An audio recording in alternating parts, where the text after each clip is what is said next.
Hello YouTube. This is a response to the video that Revival Fitness made about my arguments regarding PEDs and morality. I think it important that I continue my effort towards debunking his points because to me he embodies everything that is wrong with the natural community of YouTube fitness, and so I see it as, in a sense, my responsibility to look at his arguments, look at his points, and prove to you guys that, in my opinion, they are not solid. So this is not drama. I know some people are going to be afraid that the channel is going to start striving towards that type of content. If you know me, you know it's not going to happen. What I do right now is I see a chance and opportunity to protect what I believe to be the truth and to continuously push good quality content on you guys that is going to influence you in the right direction. And Revival Fitness gives me the chance to do that. On the other side, I also want you to know that Revival Fitness himself is doing that, meaning that even if you don't like the guy, he's not making these videos for drama's sake. His videos were informative, but we both think that we are, in a sense, doing that for the greater good. That's why I'm not pretending to be the hero in this scenario. We are both the heroes in our own heads. Everyone is the main character of their own existence. My point and argument is that I want to prove to you factually that the way he goes about it is incorrect, and that his arguments that defend, in a sense, PDUs are false because they are presented as the exact opposite. He is trying to present himself as someone who is more accepting, someone who is more tolerant of it all, and who has a more balanced approach, when at the end of the day, every single thing that he said pushes natural lifters towards PEDs, reduces the power and, in a sense, integrity of naturals on this platform, and therefore creates problems. So if you're the type to agree with Revival Fitness, I'm not going to tell you that you're wrong. I will ask, however, that you watch this video until the end, because it's going to give you more points to start thinking about things the proper way. You will see that the video is going to be very focused on morality.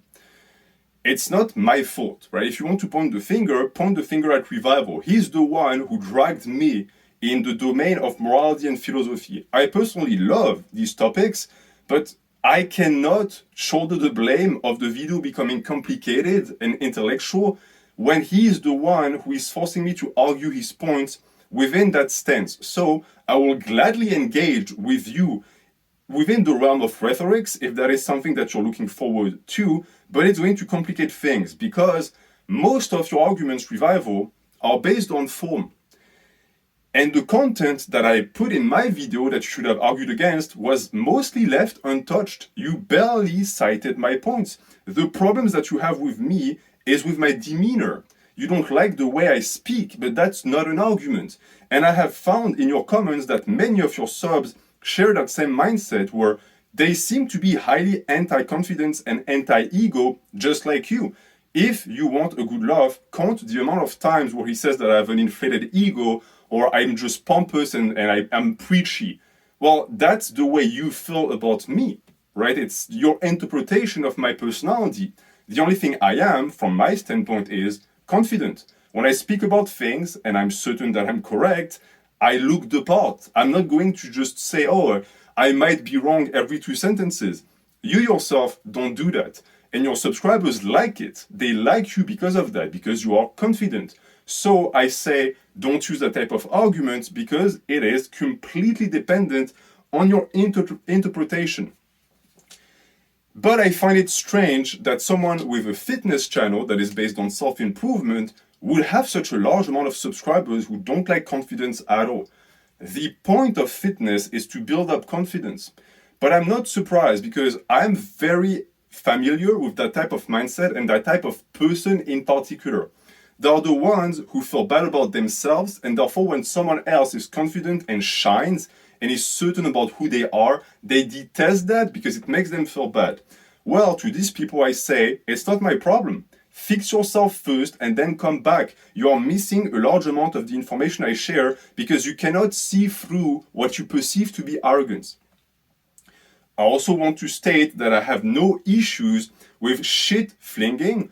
I personally engage in that a ton in some of my videos. I'm quite vitriolic when needed, but I must say that we need to be careful with ad hominems because they can become an issue when they start to distract from logic. And again, sadly, your video was full of that, meaning that you never really insulted me directly. You were extremely tame in that aspect, but a lot of your arguments resorted to ad hominems and name calling that were, yes, not offensive in any sort, but still prevented you from making solid points because you constantly attacked the form and not the content. And it took away from your video to a great extent, which is what I'm going to try to prove right now. So, the number one reason why I say that is because from the get-go, you miscast me as a Puritan.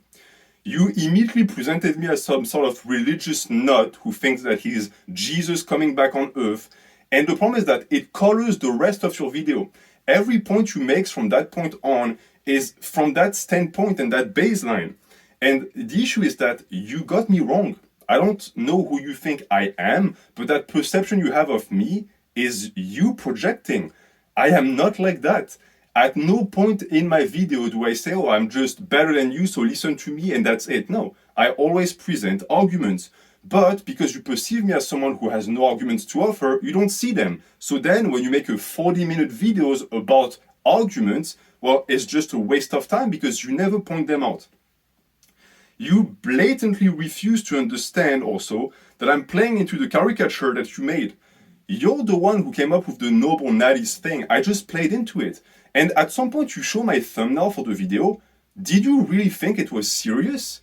It's a clear joke and everyone could tell. But apparently you took that at face value. You thought I seriously thought that I'm a god and that every PED user is beneath me.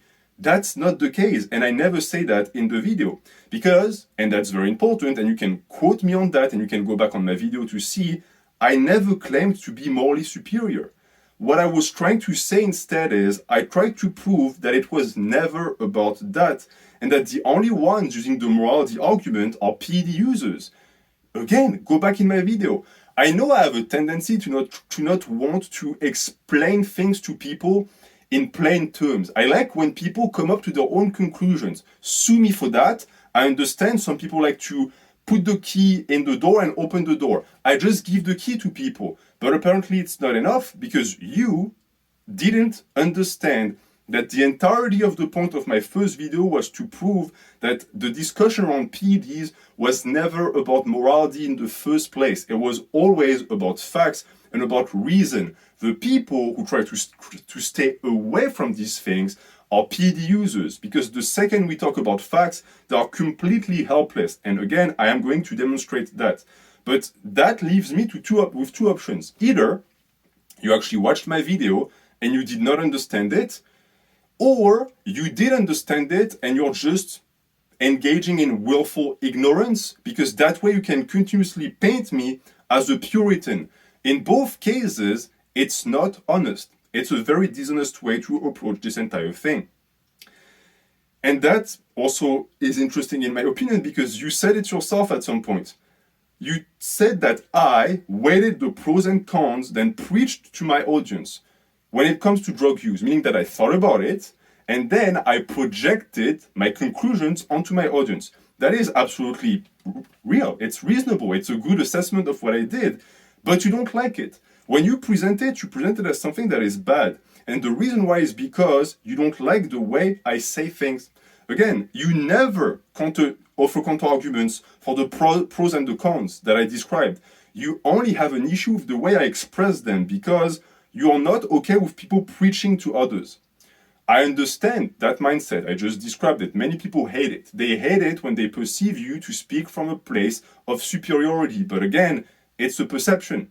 I can only be superior to you if you allow me to be. It's within you, okay? Many of my subscribers watched that video and had no problem with that. Your subscribers watched it and they hated it because they felt like I was talking down to them. What is the difference between those two groups?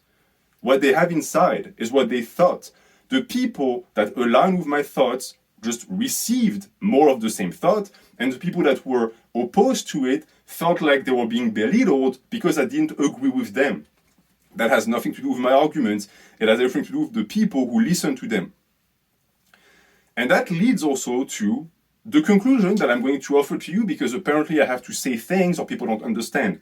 Being better isn't about being ethically or morally correct. That's a misdirection. I already said that in the first video. When I said in the title that you are better when you're natural, the better part referred to something completely different, and that something else was health, accountability, sustainability, etc., etc. Factual, tangible things, because it's all about making logical choices. That was the distinction I made between people who take drugs and people who don't. I never said that people who are natural are just better and more like angels. That is nonsense. Again, you're painting me as some sort of like demented priest that is trying to preach religion onto people and push it onto them. No, I clearly offered points to express clearly why the logical aspect of it was the most important and why the morality needed to be pushed away. For some reason, you summoned morality back into the debate again, so I'm going to talk about it, but for the record, because people need to hear it apparently, there's nothing inherently better about natural lifters in terms of nature. What makes us superior is our choices. Listen to that and understand it. It means that inherently, who we are as naturals, as a creature, is not better. But the choices we make are better because they're based on logic, and therefore, as a person, it leads to a better life.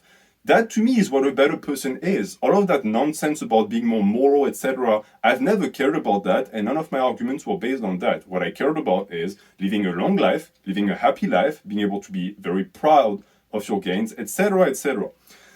But I'm going to keep demonstrating that, because the next point that I'm going to prove to you is that we do not have a superiority complex. That is something that Revival Fitness said. Apparently, naturals feel superior.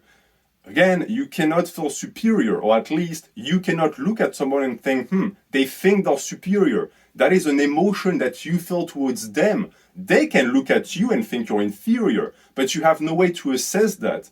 Or if you do, it needs to be proven clearly with points that you are not able to provide. So this shows one thing. You are inferior. Not because I decide you are, but because you did that.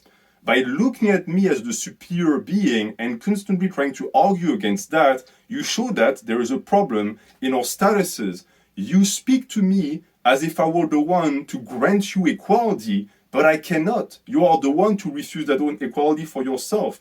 And that is proven by the fact that when you have to beg for acceptance, you are by default inferior. If you have to look at people and say, hey, accept me or you're a bad person, well, now they are the ones to decide whether or not they're going to do it. What if they say no? What if every natural on earth said no? You say we are bad people because we judge others, and we say, okay, we don't care. Then what? Where does it go? That's the problem with your argument, is that it's not based on logic. And the fact is that you made videos too now attacking noble natties instead of straight up claiming PED to be superior. That shows something. You needed to go about it a roundabout way. You were not able to just produce a video saying, yes, PED use is acceptable, guys. No, you had to first and foremost attack the natties and say, well, naturals who think PED users are inferior are incorrect. But you never did the opposite. You never said the opposite. And that is for one simple reason. You cannot shame naturals. Making a video, any video on YouTube Fitness, trying to claim that PED use is superior to just staying natural is impossible. And if you don't believe me, do it. Make a video explaining to me on the straightest facts why taking drugs is better. You're going to come up with, you get bigger, you get stronger, and you get gains faster. That's pretty much the extent of the argument you're going to have, which is arguments based on physicality, which is exactly what I said. Naturals are superior in every single point except the physical. You looked at that and you made fun of it. I just proved I was correct. So again, if you don't agree with that, just do it then. But you will not be able to, because, and that goes back to the relationship between the superior and the inferior, shame is what the superior inflicts on the inferior. You complain constantly that we shame you, but the only way I could shame you is if you were inferior to me. That's not my fault.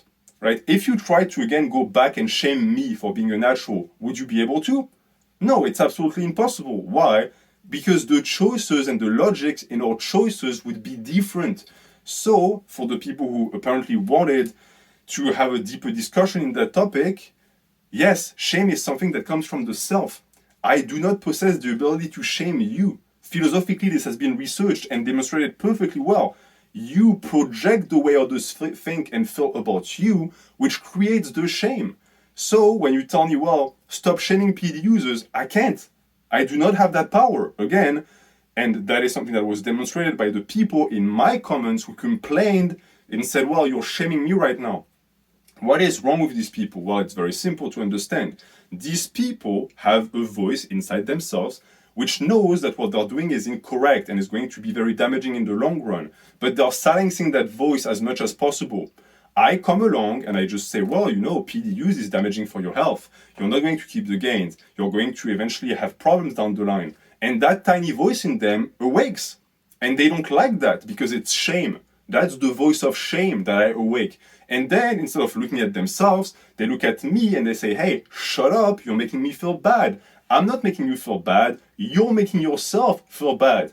An actual PD user who is very confident about himself would take one look at my video and say, I don't care. And I know they exist, but you are not one of them because you felt the need to go out and complain about the shaming portion of it and a large portion of PD users as well. So that demonstrates it right there. Yes, I am superior to you. Why? Because of your own actions.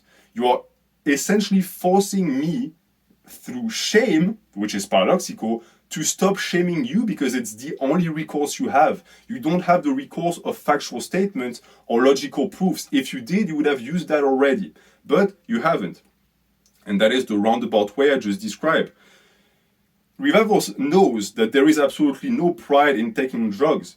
So the only thing left is to take the pride away from naturals because it's impossible to go about it another way. And it's something that is typical in today's society, by the way.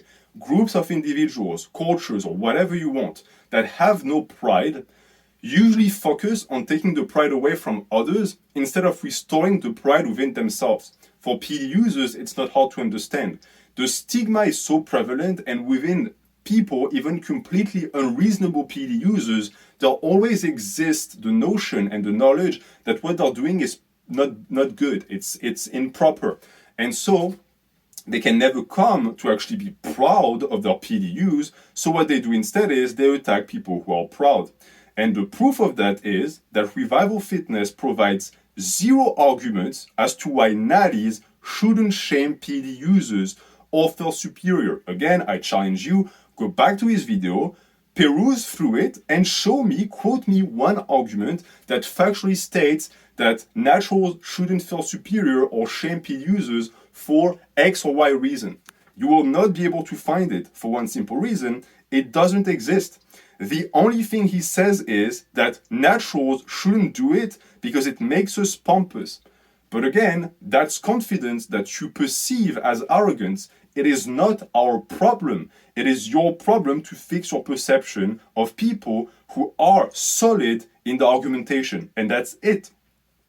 You are essentially trying to shame us for shaming. It doesn't function. You cannot shame naturals. It's why, again, when you made your video about naturals not being better, you never argued from the standpoint of someone who takes PEDs and who attacks naturals. You argued from the standpoint of a natural saying, hey guys, we're not better. Well, you don't provide arguments as to why we're not better. You just say, let's stop doing it because if not, we're being mean.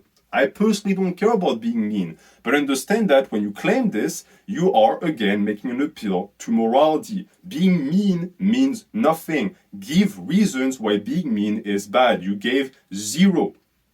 The only thing you said is being a good person who doesn't lambast people is good. Where is the argument in this? It's pure morality. What if I don't want to be a good person? We are then not able to move forward with the argument because it's not based on facts. He also said, how would you feel if someone shamed your poor decisions? Well, I don't know about you, but I personally appreciate it. When people critique me for my mistakes, that's how I progress. See, this is the difference between you and I, and the difference between the people who complain when you shame them and the rest. PED users who cry and whine when you point out the fact that they're making a terrible choice are exactly like that. They don't like being judged. I have newsflash for you.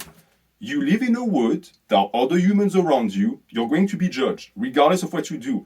You cannot subtract yourself from their judgment. The only thing you can do is either accept it and get better or reject it altogether. But the only way to reject it is to be confident, and when you lack confidence, you do the exact opposite, which is point the finger and say people have a superiority complex.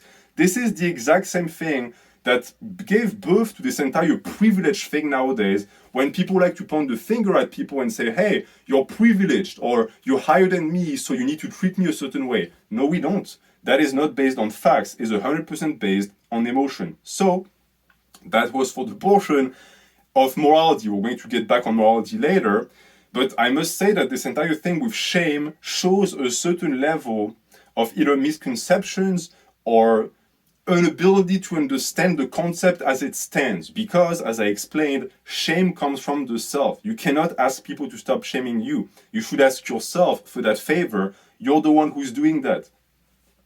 But I'm not surprised that Revival struggled with that, because he literally said that shaming pushes people towards drugs.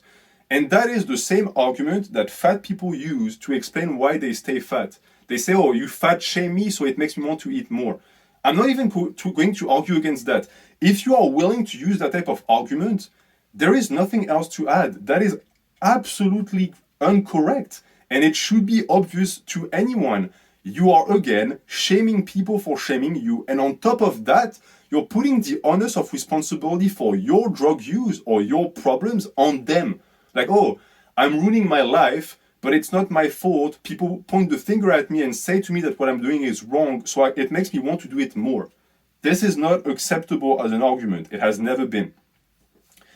He also says, and that's a discussion that I'm happy to be discussing on this channel, I didn't think I would ever get the chance, that people who are given straight boundaries and rules when growing up always go the opposite direction. He gives the example of people who are brought up religious, who end up hating the church. People who are brought up with rules against alcohol, who end up drinking a ton in college. I'm very familiar with all of that, and it's absolutely true. Revival Fitness is correct in that. What he doesn't say, however, is that the problem was never the fact that these people were imposed rules. The issue is what they were never told the reasons for the rules. And that is the distinction between morality and empty morality. And empty morality is what most people complain about. When someone tells you, hey, you have to do this, and when you ask why, they say, just because. That's empty morality. It's morality without logic, without facts. When you cannot explain why something is bad, then you're just using empty morality, a little bit like you did when you complained about naturals shaming PED users, but you couldn't explain why it was bad. Well, it's because it wasn't bad. That's the problem that you're dealing with. For me, when I tell people not to take PEDs, I have clear reasons. I can sit you down for 5 hours and keep talking about it. I have 2 one-hour-long videos on the channel about that very topic. Just go and watch them if you want arguments, but they are there. So the thing of saying that just because we impose rules on people makes them want to do the opposite is absolutely incorrect. And that leads to a discussion around drug shaming, because he continues his example and he pushes it forward and says that this is the reason why drug shaming didn't work in the US. And again, he's correct. The war on drugs, drug shaming in the US, the DARE program, all of that did not work for one simple reason. It's empty morality. Yes, sending a cop to a school to say, hey, weed is bad doesn't work, because kids don't care about someone saying weed is bad. Weed feels good. They like smoking. The only thing that gets them to not do it is reasons. If you tell them, hey, you are going to start getting psychologically addicted to the substance, it can trigger psychosis, it's going to make you lazier, it's going to make it harder to actually keep your focus. All of that are reasons based on logic that are much more receivable for people when you try to talk them out of doing certain things. So you are right, Revival Fitness. The way we went about the stigmatization of drugs in the US and the world did not function. We need to change that. But we don't need to just stop doing it. We just need to change our ways. We went from empty tenants that I just described, which is essentially blind stigma, to now no tenants, because most of that is gone nowadays. Many people think just like you. They think, okay, we tried this way, it didn't work. That means that it doesn't work at all. Or actually, people even say, like you did, that it makes things worse. So we just gave up on all of that, which led to the normalization aspect. And now, guess what happened? It's getting worse. It's getting worse and worse and worse. More and more people are taking drugs, and that's for one simple reason. There is no real reason not to do it for them because no one offers actual solid arguments. Well, I am there to offer these, and on the channel, I have always done it. And that is the solution. The solution is giving people resources to make their own choices, which you claim to be doing, but what you don't do is to include the truth. You have to include the truth in it. If you talk about PEDs, you can't just say, well, it's up to you guys. You have to say, okay, it's up to you, but there are health consequences, psychological damages, it's very expensive, your family might suffer from it, you're going to die an early death, etc., etc. That is the truth. The problem is that when I do that, you call it shaming. So when I give the truth to PD users or future PD users, apparently it makes me a bad person, but it's just the facts. I'm just exposing the facts, and that goes back to the problem that I have with your video and your method of argumentation, which is that you look at form and you completely ignore the content. And you say also that you could have played the righteous Nally card like the rest of YouTube fitness. I call bullshit on that for one simple reason. Almost no one does it anymore. Right? I'm one of the few remnants of people who still preach against drugs. Most people have mellowed out completely like you, where they think, well, there is no point in trying to advocate against it, so let's just be neutral. Well, the problem is that when you're neutral, you're actually siding with PDUs because it's absolutely rampant. And the proof is that everyone panders to PDUs on this platform. So when you present yourself as brave because you talk about it, I laugh a bit. Everyone does it. Right? It's not 2012 anymore. As you said, drugs are everywhere. Everyone talks about drugs already. The true counterculture nowadays is to refuse to do it or to talk negatively about it, which is what I'm doing.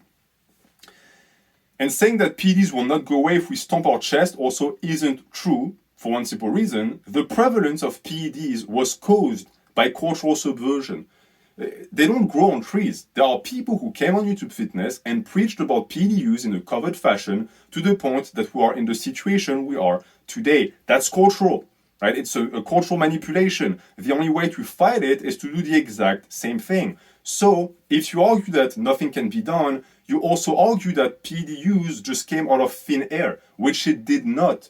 I agree that there is a certain level of that is just because they're so tempting that people will do it regardless of if you preach about them or not, but the opposite is not true. They can be taken out, they can be reduced, and the only way to go about it is to actually preach against them.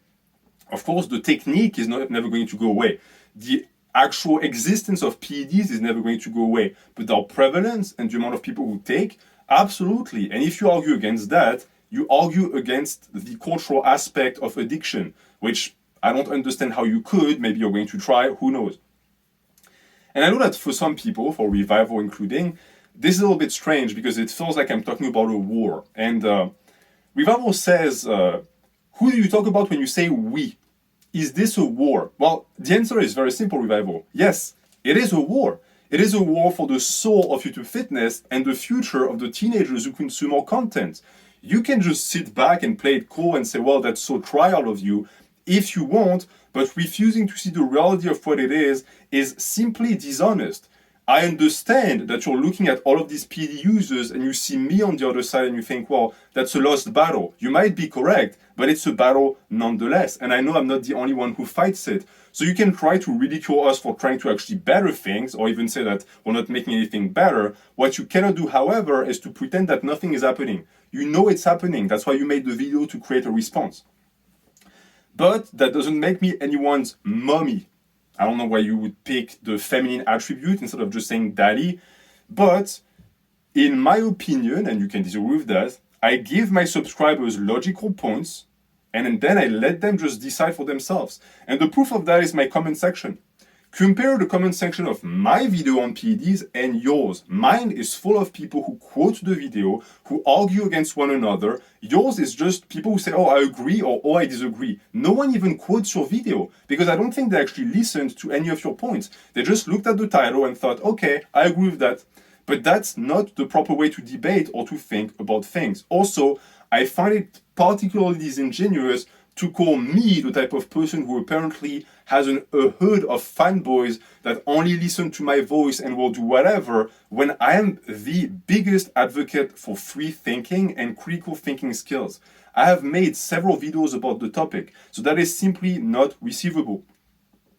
And if you want to counter that by saying that I'm subjective, which you did, yes, I am subjective. I'm a human being. The second I open my mouth, I am being subjective. Every person on YouTube Fitness is subjective. When you broadcast yourself, what you really broadcast is your subjectivity, aka your personality. That is the nature of the beast. It's the only way to share with people. Anyone, and that's a tangent, but for the people who watch, anyone on this platform who claims that they're objective and what they say is the truth, just push them away. They're liars. No one is objective. Everyone is subjective with more or less good points to offer. I'm going to get back to that, but since you wanted to discuss philosophy, there is no such thing as objectivity. There, I said it. Objectivity is just subjectivity that a large enough portion of people agree with. That's it. Ontologically, that's what it's always been. But again, we're going to get back to that. Just know that you do the same thing. I don't know what you thought you were doing with your videos, or if you believe you are being objective. You're being subjective as well. We are both being subjective. That's how humans argue. We're trying to pin each other. I hope not. We're trying to pin our arguments against each other and compare facts. But because you refuse to look at the facts I present, you think that there is no facts. So when you make a video response, there's no facts either. Of course, that's not leading to anything. It's because your subjectivity is devoid of arguments. So it doesn't work. And that's because you pretend to be morally gray. I don't know why you have that obsession with being in the middle, but it doesn't make you objective. It's an appeal to morality. You are presenting yourself as not really being one way or the other. Like you're not pro-PED, you're not against PED, you're in the middle. Well, guess what? That doesn't exist. The centrist point of view in the political spectrum is a fallacy. You always fall on one hand or the other of the fence. Always. And for you, it's the PED side. That's why when you say we and you include me as if I were like you, you're not part of the natural crew. And you know that. It's the reason why you talk up against it. You have understood, I think, that you have been excommunicated already. And if you're going to point out what I just said as being religious talk, no, it's just that you wanted this argument to take place on the stained ground and the battleground of morality. So there we are. If we discuss morality, we have to discuss the ability to be on one hand or the other, because it's a spectrum. You are gray, so you're nowhere. But because of that, you're essentially making an appeal to morality, pointing out people and saying, hey, look at me, I'm so balanced, I'm so neutral. You're not. You're trying to pretend to be, but you simply aren't. Now, let's discuss arguments. Because if Revival is so objective, he should be able to observe my arguments and prove them wrong. Well, of course, that did not happen. He did try that I had no arguments by quoting that the naturals are superior in every way except the physical. I already explained that and the reason why it didn't work. But let's take it slow, and I'm going to decorticate it for you to show you that every time he actually tried to look at my points and prove why they were wrong, he actually did the exact opposite. He always went back to the form and never the content. So he quoted that, okay, naturals are superior in every way except the physical, claiming that I had no arguments to state that. Okay, I presented arguments, but if he could disprove them, he would be correct. He then follows up by attacking the quote on the base of it being ridiculous. So he says the quote and then he says, oh, it's so childish, okay? That's not an argument. You're painting my quote a certain way to make it sound a certain way. That is called poisoning the well. You're already putting an interpretation in the brain of the person who listens to you, but you still made no points, all right? he follows that up by saying that I go on to prove it as correct, but never explains my reasoning. So he basically, as I said, presents the premise, says it's ridiculous, and then he just says that it's incorrect, but never explains why it's incorrect. And claims it's just my opinion, which is, yes, the case, but you never actually explain why my opinion was incorrect. So there was at no point in that segment in particular anything that remotely resembles argumentation on your part. And I'm sure that many people didn't even notice it, but what you did is you looked at my premise, and then you said it's wrong, but there was nothing in between. You never explained to me why it's wrong. So again, go back. Naturals are superior in every way except the physical. Prove to me that's incorrect. Make a video and prove that's incorrect. You will not be able to. And that's a problem, because you are not letting your subs decide for themselves. You are injecting your own opinion in the analysis of my statement. And since you know for a fact that they're not going to watch my video, you are manipulating the words that I said. It is simply not correct or appropriate, but you do that all throughout your video. You argued with the premise and injected your own subjectivity, and then you derailed it. And you derailed it by saying that the only factual statement that could exist in the world would be the sky is blue. The sky is blue is a subjective statement. I know I'm blowing the mind of many people here. Depending on how you see, the sky could be green, the sky could be light blue. All of that is also based on subjectivity. So you didn't address my point, and then you make a complete misdirection of a conclusion that itself is not correct. It's a catastrophe, all right? It's not a proper way to argue. By doing that, you're preventing your audience from thinking for themselves, because you're constantly attributing values to my points. You're saying, hey guys, listen to what I'm going to say. It's so stupid. Then you say it, and that's it. You already debunked it without even having to talk about arguments or points, because now the audience will think, oh yeah, it's stupid. They won't think about it either. So if you wanted to truly prove that natural shaming PED users is bad based on factual things, you should have done the work properly. You also completely refuse to address the semantical confusion that you push on your audience with the terms cope and cringe. Literally, you just said, hey, you're coping. So I go on for 10 minutes to explain to you the semantical differences between coping mechanisms and copes, and just virtue signaling, or the ability to just share your virtue with the world. And your retort to that is, you're coping. I feel like I'm arguing with someone on 4chan right now. I feel like I'm arguing with someone who's 14 years old on one of the chans. And you know what? It's boring. I've done that my entire life. I thought that we could have an intelligent discussion. Apparently we can't. Because your argument, the basis of what you said and the gist is cope. Super. I am intellectually enlightened by your ability to take me into domains of reflection I never visited before. Thank you for that. You also quoted my every PED user is insecure sentence, but you refuse to provide context, and you never mentioned that I said that every lifter is insecure. My point was that you cannot claim that just some PED users are going to take it out of insecurity. They all do, because all lifters want to grow out of insecurity, save for a few exceptions. You never mentioned that, so it makes my point look stupid. That is, dishonest. You also painted my argument as me saying that every PED user is a kid scared of his own reflection, which is something I never did, but that's what happens when you refuse to actually quote people. See what I'm doing right now? That's a serious work of documentation. I'm quoting you directly.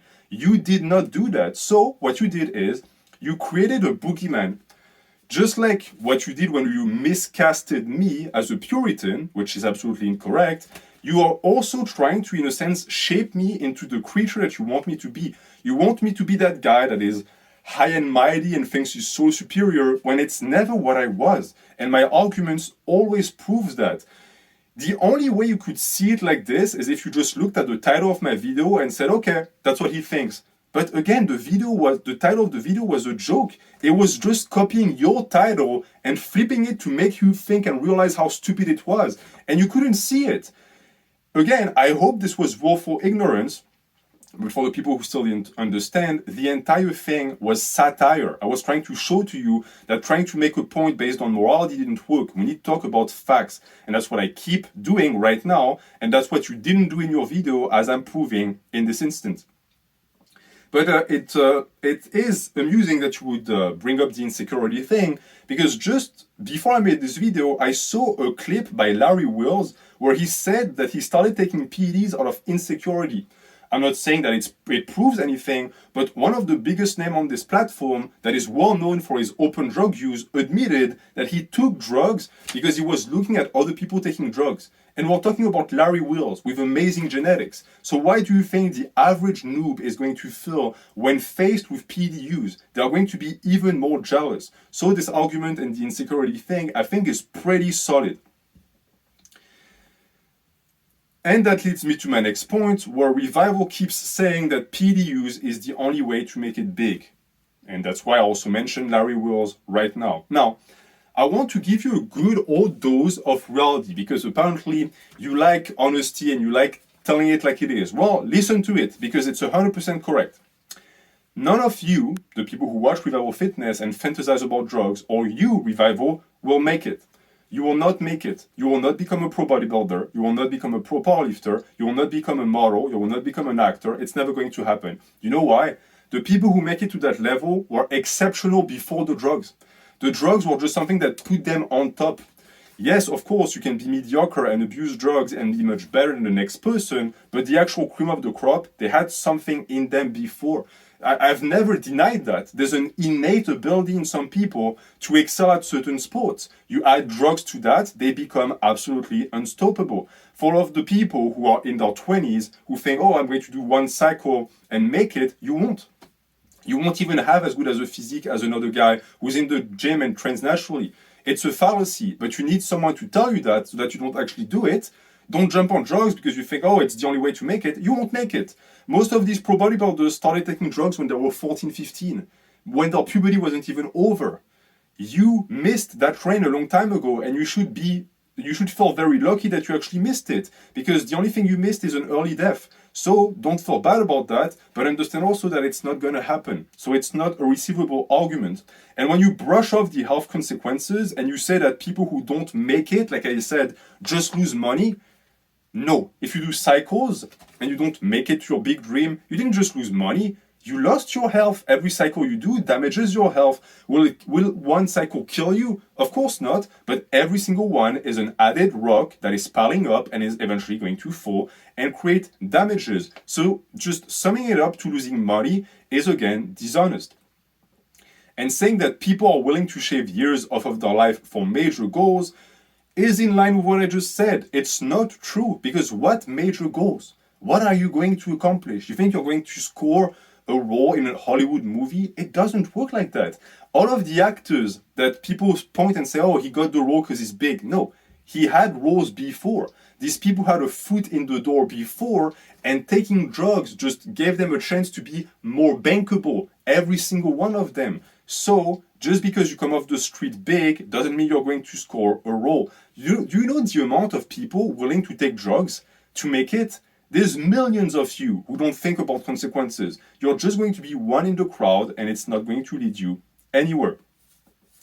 And this argument is absolutely essential because we are talking about people shaving years off of their life, which is pretty dramatical in my opinion. It's a valuable thing that you possess, the years that you have left on earth. And that is, by the way, saying it like it is. Revival Fitness keeps claiming that he says it like it is, but at the end of the day, what you do is you sell people nonsensical dreams. When you tell them that, you make them look at this dream from afar and say, well, if you want to make it big, as if everyone doesn't take drugs to try to make it big, as if you don't know that they're all going to fall for the same idea, and then you can just shrug your shoulders and say, well, I was just saying, I didn't actually tell anyone to do it. Well, you're correct. We'll get back to that. But it's still a part of your responsibility whether you like it or not. And I find it interesting that you don't understand the 99.9% arguments, even though I think you do. But I'll sum it up for the people who don't get it. 99.9% of people who take PEDs will never get anywhere. And the reason why it's a good argument is because Killing your health for no payback is stupid. That's it. If you take drugs and you get no results and nothing tangible for that, you made a terrible trade. You traded years of your life for nothing. So it's stupid. That's factual.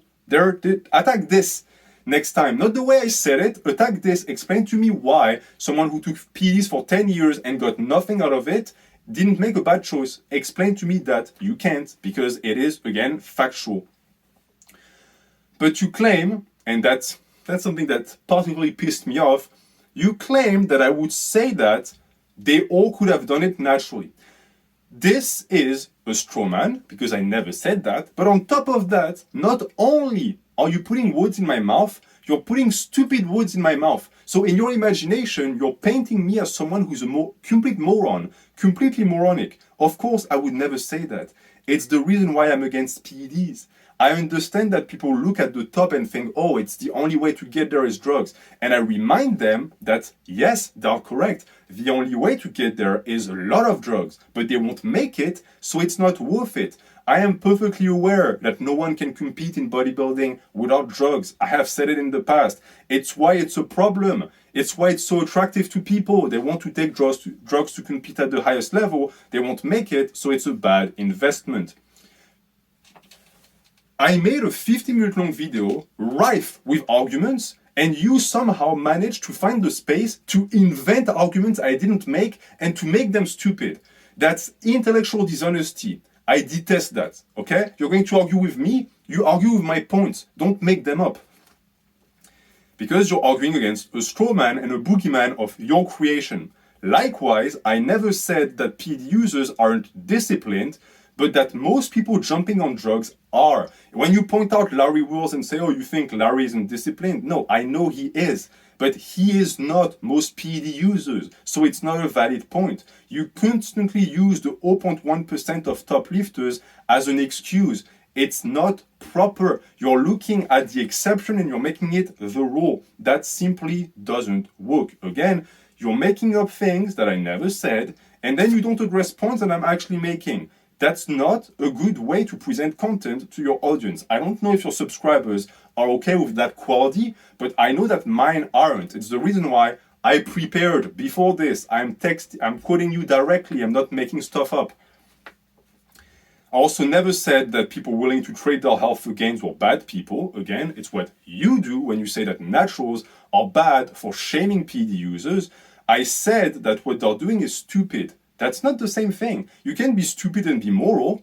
Being stupid is factual. Hey, you put your hand in the door and you lost your fingers. That's stupid. There's no moral inclination in that statement.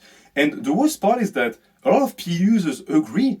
Go into my comments. Many say, yeah, I traded years off of my life for gains. It's stupid. Like on paper, stupid, but it's still my choice. I have no problem with that. I never bothered people who did that. You know that on top of this, because in my rich video, I said it. We'll get back to the rich video later, but it's something that needs to be said. I have never claimed that PED users are bad people, ever. I'm claiming that they're taking terrible choices. It's different. And yes, for the question, I am straight edge.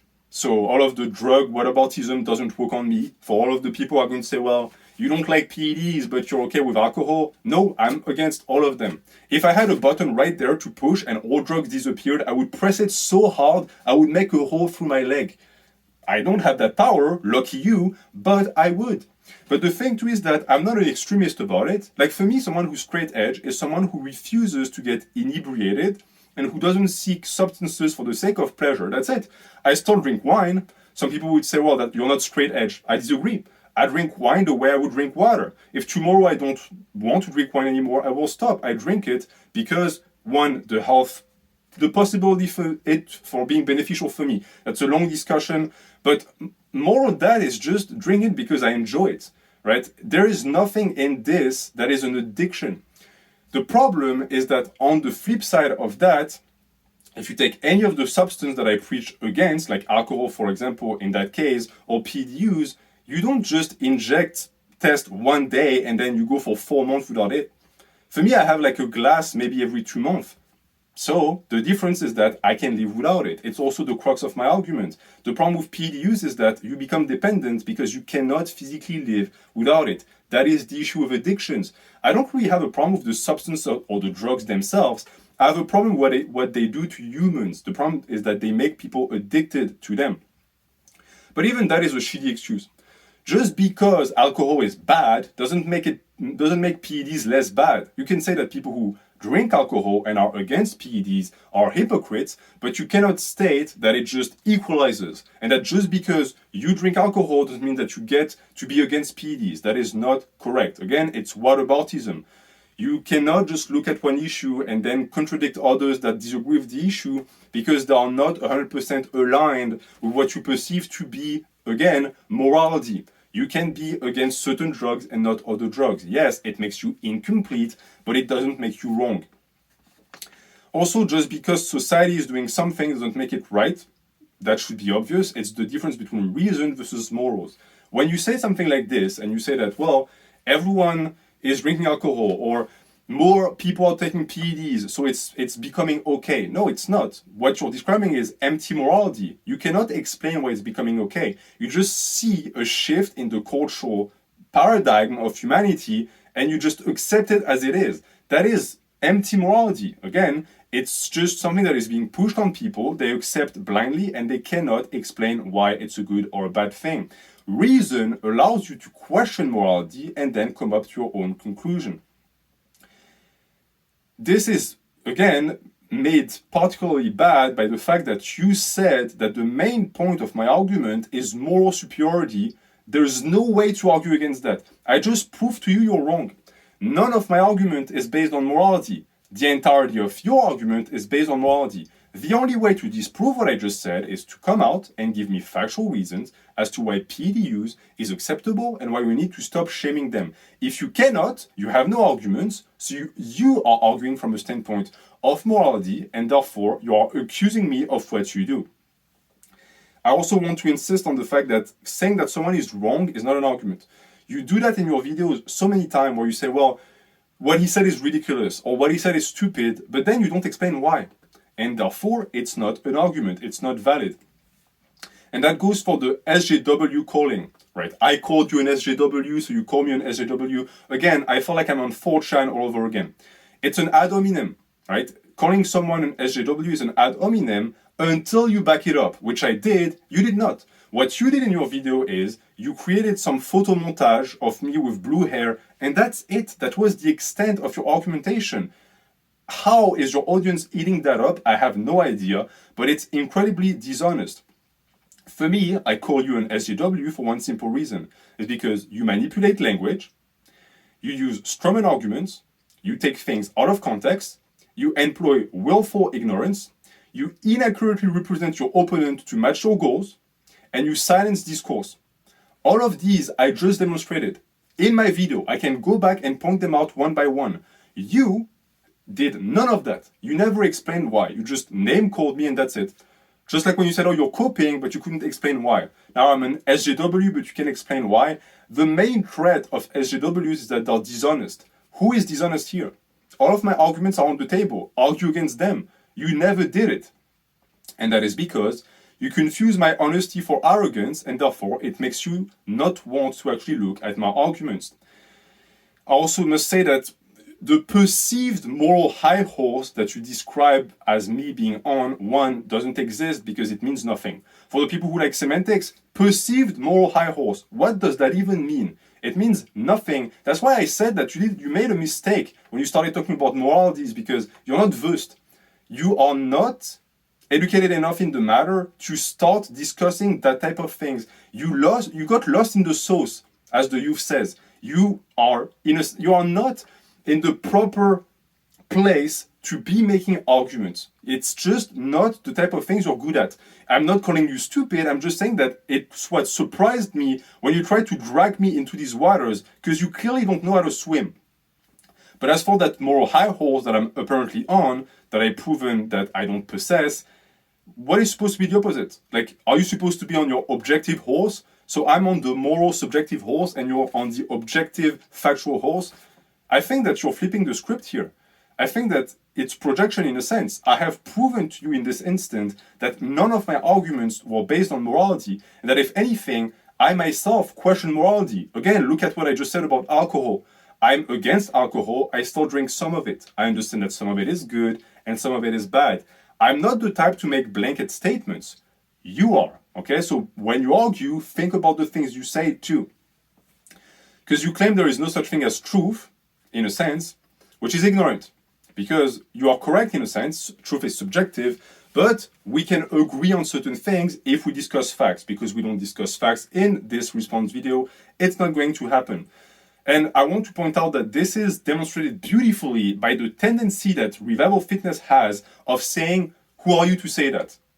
He says it at least 11 times in the video. Who are you to say that? That's not an argument. Again, you're pointing out the way I say things, you perceive it as arrogant, and you say, well, arrogance is bad because it's not moral, so I can just point out the fact that you sound arrogant, and that should be enough to dismiss your points. Plot twist, it's not, because the only thing you're doing when you do that is you project insecurity, as opposed to my confidence. I make points, and yes, I am confident in the points because I thought about them. You don't make any points, you just try to debunk my points without actually talking about anything logical, so it leads to just saying, who are you to say that? Well, I'm me. I'm just a guy who understands how to speak and understands rhetoric. Who are you? That's the question I want you to think about. Now, Revival claims that I try to shut the door on the discussion of PEDs because he's trying to paint me as someone who is just trying to shield the children and not let the discussion on PED even exist. Like, I'm some guy who thinks that if we just stop talking about it, it will go away. Again, pure strawman and pure misrepresentation of my points. I never said that. What I said, however, is that we needed to shut the door on PEDs themselves. The substance, not the discussion of the substance, is the difference between someone who doesn't want to talk about murder at all and someone who wants to prevent murders from happening. They are not the same person. One is delusional, the other one is practical. And in this case, you are trying in a sense to paint yourself as someone who is brave because you talk about drugs openly, but everybody does. I already spoke about that. You're not brave. If anything, the fact that you argue against me shows that I'm one of the last ones standing. Everyone is talking about drugs or ignoring it to a wide extent. Few people left still talk about the bad effects of PEDs. And I understand that your entire shtick about being a live and let live guy is very appealing to your audience and also very appealing to yourself because you don't have to take any responsibility. But understand that even in that aspect, we are the same but different. I also believe in personal responsibility. I also believe in absolute freedom, but it's always based on reason and again, the ability to own up to your own mistakes. You have a tendency to absolve people of the consequences of their mistakes, and that is not true responsibility. It's too easy to say, well, I do what I want, and then the day something bad happens, you just cower and say, oh, I need help, or it wasn't my fault. No, it's your fault. You need to take ownership for everything you do. When you just say, well, I'll live my life and whatever happens, it's not my problem. Everything that happens in this life is your problem. If you had an influence on it and you caused it, yeah, it's your problem. That is what ownership is. And that is the difference between you and I. I don't renounce my responsibility. I know what I'm doing. I know what my words do to people. You pretend to not know. You pretend that you don't understand what you're doing and that you're neutral. You know you're not neutral. You are preaching PED use covertly, yes. So the day that people are going to get hurt, you can just shrug your shoulders and say, well, I didn't know. But deep down, that responsibility is still on you. And you say you don't care if people jump on drugs. Again, that's wealth, that's good for you. You get to be the carefree guy that doesn't care what happens to people. I'm not like that. I care intensely what happens to people. It's not my responsibility to take care of them, but it's my responsibility to educate them and make them take good choices. If you disagree and you say, well, I don't care, it's good for you, but understand that this hippie mindset offers zero guidance, and it's the reason why this world is going to shit. Because there are more and more people like you who don't want to take responsibility for anything and who just say, well, I'm living my life and I'm not responsible for anyone but myself. That is a very selfish way to lead your life. You can tell me again that it's based on morality. You are correct in that aspect. It is based on morality. But it's because I personally think that if we are to live with other humans, we need to take care of one another and be the best people we can to one another to have a good and vibrant society. You can disagree on that if you want to, but it's something that I will not budge on. Because life is not just about rights and duties, it's about both. You can't just have rights. You have duties, you have responsibilities. It's too easy to just want the good stuff and not want the icky, the bad stuff that actually takes work. They come together. So you have a responsibility to your audience. And you can say whatever you want, I don't care. You have a responsibility to your audience. Everything you say has a weight. And the question I have for you is, if you did not want that responsibility and you don't care if people jump on drugs after they listen to you, why did you join YouTube Fitness? The entire goal of this platform is to inform people, to give them knowledgeable videos so they can make their own choices. You are just going to renounce that. You're just going to say, well, I give them this and whatever happens afterwards happens. That's possible. You get to do it, but is it the man that you want to be? It's a simple question. You can say no, and in that case, it just tells me that we are entirely different people. But I find it strange that you named your channel Revival Fitness, because the question then is, what are you trying to revive? You don't take responsibility, you won't stand up against PEDs. What are you trying to revive? What type of fitness are you trying to summon? Because the only thing I see you doing is, you're just pushing YouTube Fitness in the direction it's already going, and it's going down the drain. So you are just going to be another golem of the destruction of fitness, bodybuilding, powerlifting, etc., etc. You call out certain practices, that is certain and correct, but you refuse to stigmatize PED use because you're lukewarm on the issue. It's the difference between us. I believe it's vital. You think it's not. But I personally, in that certain context, believe that not standing for anything isn't cool, and I get that vibe from you. I get that vibe from your subscribers as well, who are going to say, well, it's whatever, it's my life, I do whatever I want and I don't want to get judged and I'm not responsible for anything that happens. It's great, but again, that refusal to take responsibility and ownership is the reason why this society is completely crumbling to the ground. And yes, I said it, the world is going to shit. If you're going to tell me that's not true, again, we have different opinions on the subject matter, but I believe to be absolutely correct. And you can claim that it doesn't really matter if we stand up to PED use or not because it's already normalized. But what does that change? Yeah, alcohol use is also normalized. Does it mean that we stop criticizing it? No. You stand and you fight. I know that's what I will do. And if you tell me that you won't because it's already too late, that's a black pill. You did not like me saying that it was, but it absolutely is a black pill. It's like so many people who say, well, society is one way and it will be the same way forever. No, it changed towards the worse because some people work to make that change happen. So if you don't like it, instead of just saying, oh, it's inevitable, why don't you try and actually make a change yourself? It's what I'm doing, and saying that it's the way it is and there's no way around it is not an argument. Again, it's just defeatism, it's fatalism, it's just accepting the situation, and to me, that is not what we need. We already have enough people who do nothing. We have enough people who are willing to just let the situation devolve into what it's already been devolving. So anything that goes against that current is, in a sense, a revolution that is very necessary. But I'm, again, flabbergasted by the fact that you would go as far as to use the current year meme. You said, oh, well, it's 2022 or whatever, it's the era of steroid, there's nothing to do about it. Just because it's there doesn't mean that it's acceptable, and just because a lot of people think it's acceptable doesn't mean that it is. That is more relativism. It's something that you apparently did not like, me saying that you did, but you do it all the time. The problem is that you don't seem to understand what it is. Moral relativism is not the questioning of morals. Rather, it is to say that morals have no value if not questioned. So in that sense, what I said that you were doing, and the problem that I have with you, is that you look at morals as this broad thing that you refuse to define, and then you just say that anyone that tries to argue from the standpoint of morality is wrong. You would be correct if your definition of morality was the one that actually points to empty morality. True moral relativism is saying that morals are useless across the board, which is what you do. What I do is I look at morals and I question them. I look at facts. I look at my reason. I think, okay, does that make sense? That is the proper way to approach that problem. But across the board, you have done the exact opposite.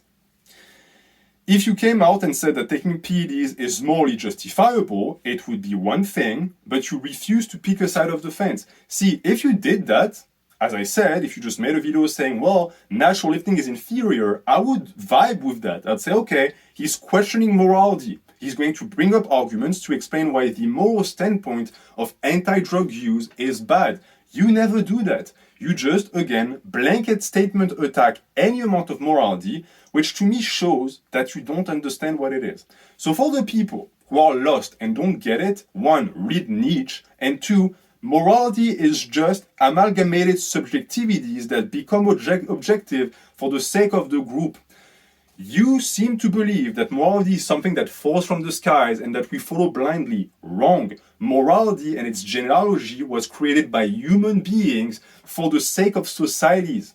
You can say that it's bad. You can argue against morality, but you cannot say that morality in itself is not needed. We have always developed moralities. Every single group of humans on earth developed moralities, and that morality was always based off of subjectivity. A subjectivity that enough people agreed on to say, okay, we are going to make this an objective truth because it's going to help the group. PED shaming is exactly that. So again, explain to me why PED shaming is not bad, and you would be questioning morality. But if you just say, oh, PED shaming is moral, so it's bad. That's moral relativism. Morality as a role, as long as you question it.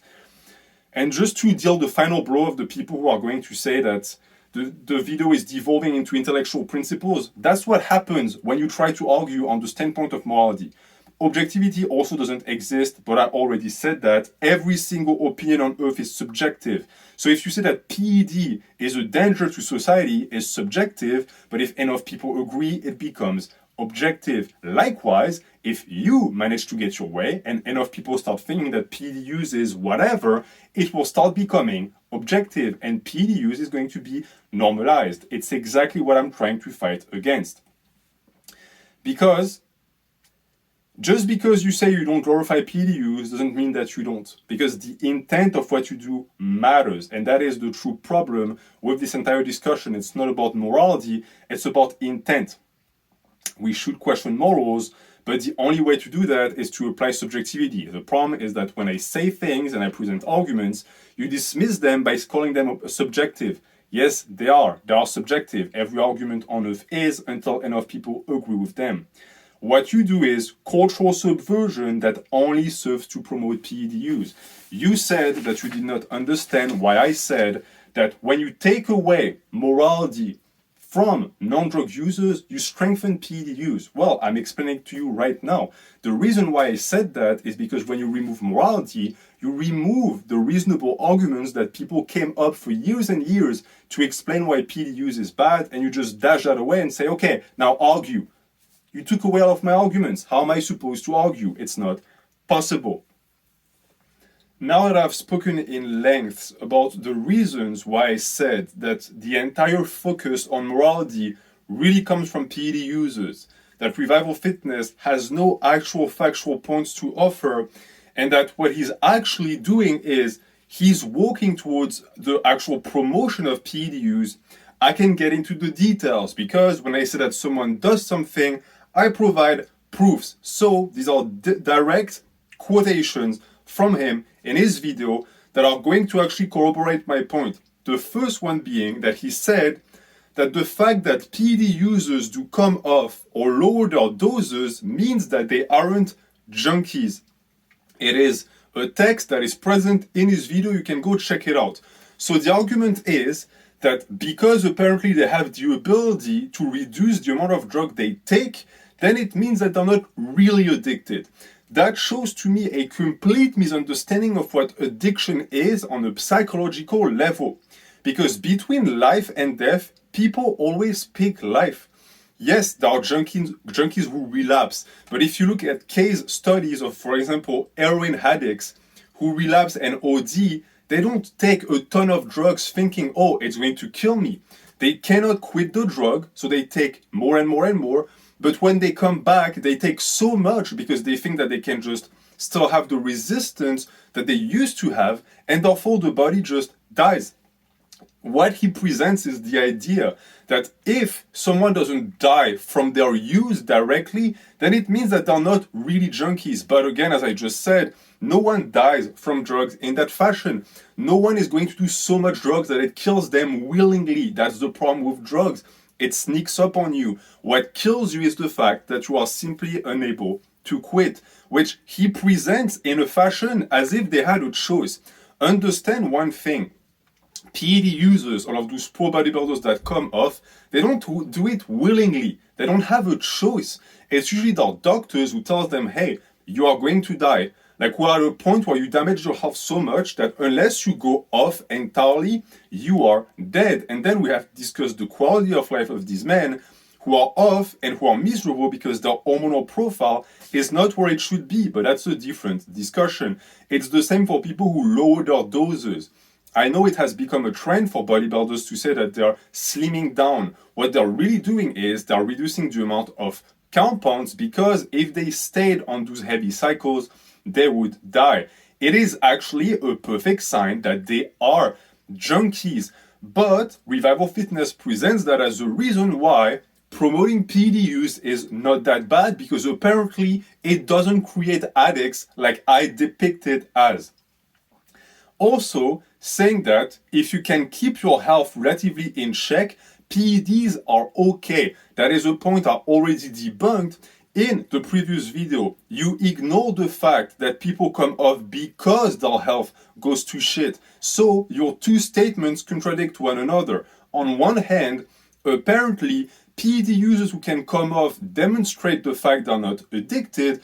But on the other hand, we all know that when they do get off, it's for health reasons. So there is no way to keep your health relatively in check when you do PEDs, which means that by that definition and that token that you offer, PEDs simply aren't okay. Because if they were, people would stay on forever. All of these pro bodybuilders would just stay on drugs until the day they die. But at some point, it catches up to them. So this argument, it's absolutely abhorrent. Also, speaking about the side effects, no one willingly encounters side effects. Your view of PED use is extremely ignorant. I don't know if you actually know people who take drugs. I know many of them on the fitness sphere and in real life, and I can tell you one thing. At no point does anyone take drugs and think, okay, I'm going to encounter this and this side effect. You have such an intellectualized and glamorized view of what drug use is. You might be someone who has done a ton of research and is going to go into it with a baggage of knowledge. I guarantee you that most people aren't. That's why I said that YouTube Fitness is skewing your perspective. You perceive everyone as having spent as much time as you have researching, when it's really not the case. Most people who take drugs will tell you they got blindsided by their first side effects. And that is linked directly, by the way, to levels of education and stigmatization. The countries in the world where people have the most information on steroid use are the countries that are the most heavy on the stigma. For you, you live in the US. All of the information you have is because of that. Steroids are heavily stigmatized. So as a response, people came out and explained the side effects, explained everything that goes into it. It's a direct byproduct of the social shaming aspect that you hate so much. If you didn't have that and you lived in a country like South Korea, India, or South America, you would go without all of that. All of that knowledge would go away. You know why? Because these are countries where the stigma on steroids is almost non-existent. I have friends in Brazil. They tell me that even the cops take PEDs. I have friends in South Korea. They tell me that everyone is on them, and that if you stop a bro and you say, hey, do you know what this does to you? They don't know. They have no idea. Why? Lack of education. When these people encounter side effects, they are completely blindsided, and therefore they did not go into it with the inner knowledge of what was going to happen. So it's a fallacy to present most people who do drugs as people who are educated about the side effects, and I guarantee you that your audience will not be educated either. Because they're men, and you should know that better than anyone, men think they're invincible and that nothing is going to happen to them until they're proven wrong. It's the reason why many more men die of drug abuse, of heroin ODs, of whatever you want, than women. Is because we have that hubris in us. And people who take PEDs are the exact same. I know many of them. They thought, oh, I'm in my 20s, nothing is going to happen, I'm invincible. And the steroids reinforce that because they make you feel supremely confident. But then one day, something happens, and they're just completely at a loss for the solutions because they thought it wasn't going to happen to them. It's very common. You think, oh, not me. Right, this guy got problems, but I won't get problems. Well, everyone on PED gets issues at some point or the other, or you're going to argue that some people have no health consequences. Some people get it more rough, but everyone will have to deal with something at some point. And the issue with that is that with this argument, you can justify any drug use. Like if you just say, well, if you go in and you willingly encounter the side effects, you're going to be okay. But that, again, you can say that for cocaine, you can say that for heroin. Like this type of mindset is what I presented as the type of mindset of people who believe that if we just lift the stigma on drugs, it's going to resolve everything. When there is no stigma, there is no education, and the side effects are not even known, so it's even worse. But even when you know the side effects, nothing can prepare you from the reality of what it's going to be. So I also reject that argument. To me, it doesn't stand. And then when it comes to rejecting arguments, you tried to take something that I said and to finally present it on a level where you could actually debate with it. The problem is I also believe that you did a terrible job at that. That is the extreme psycho fallacy. You said that I presented every single drug user as someone who takes a ton of drugs. I did not do that. So there was some level of truth to what you said, but you misrepresent my point. What I said is that most users end up chasing the dragon. Not that someone is going to start with 50 milligrams or whatever of tren, but that bit by bit, you start taking more and more. That also is something that is tough to argue against, because if you know addiction, that's how addiction snowballs. If you could just take a tiny bit of drug and just stick with that for 10 years, that would be great. But your body builds up resistance. Your body builds up an immunity to the level of pleasure you receive, or in the case of steroids, to the amount of gains you make. So by default, if you started taking steroids to get more gains, and now you are stagnating because, well, your levels of test are staying the same, isn't it logical that you're going to take more? I mean, it's what got you into drugs in the first place. You started a cycle to get more gains. You already renounced any other option. What that means to me that if you want more gains, you're going to take more drugs. And that is verifiable in pretty much anyone who takes PEDs. It's chasing the dragon. I won't explain it again. What you did is that you transformed that chasing the dragon into the mass monster fallacy. So you took my chasing the dragon, you made the extreme psycho fallacy that I just debunked, and I'm telling you that what you created afterwards is another fallacy based on the idea that if we're going to discuss steroids and the dangerousity of it, we must only look at mass monsters. And saying that and doing that means that you're going to, of course, compare mass monsters and just some guy who takes test on the side and train or whatever, and say that because the mass monster has it worse because he takes more, then the recreational use of PED is okay. Well, it doesn't work like that. You're comparing two things that are bad. You did the exact same thing with alcohol. It's called whataboutism. It's looking at an issue that's bad at the level of 50, then presenting it with something that's at the level of 100 and saying, hey, look, this is so much worse, so let's just ignore that. It's not that bad. I say, look at both of them and get rid of them both. Also, you used John Meadows as an example of a mass monster that died young from heavy use. You are correct. John left us before the age of 50. He was 49 when he died. With heavy use. If that is enough to kill a man in his 50s what does mild use do? Because you present it as, oh, unless you do those massive cycles that these pro bodybuilders do, you'll be okay. Well, they die in their 50s. So what is okay in your book? 60s? 70s?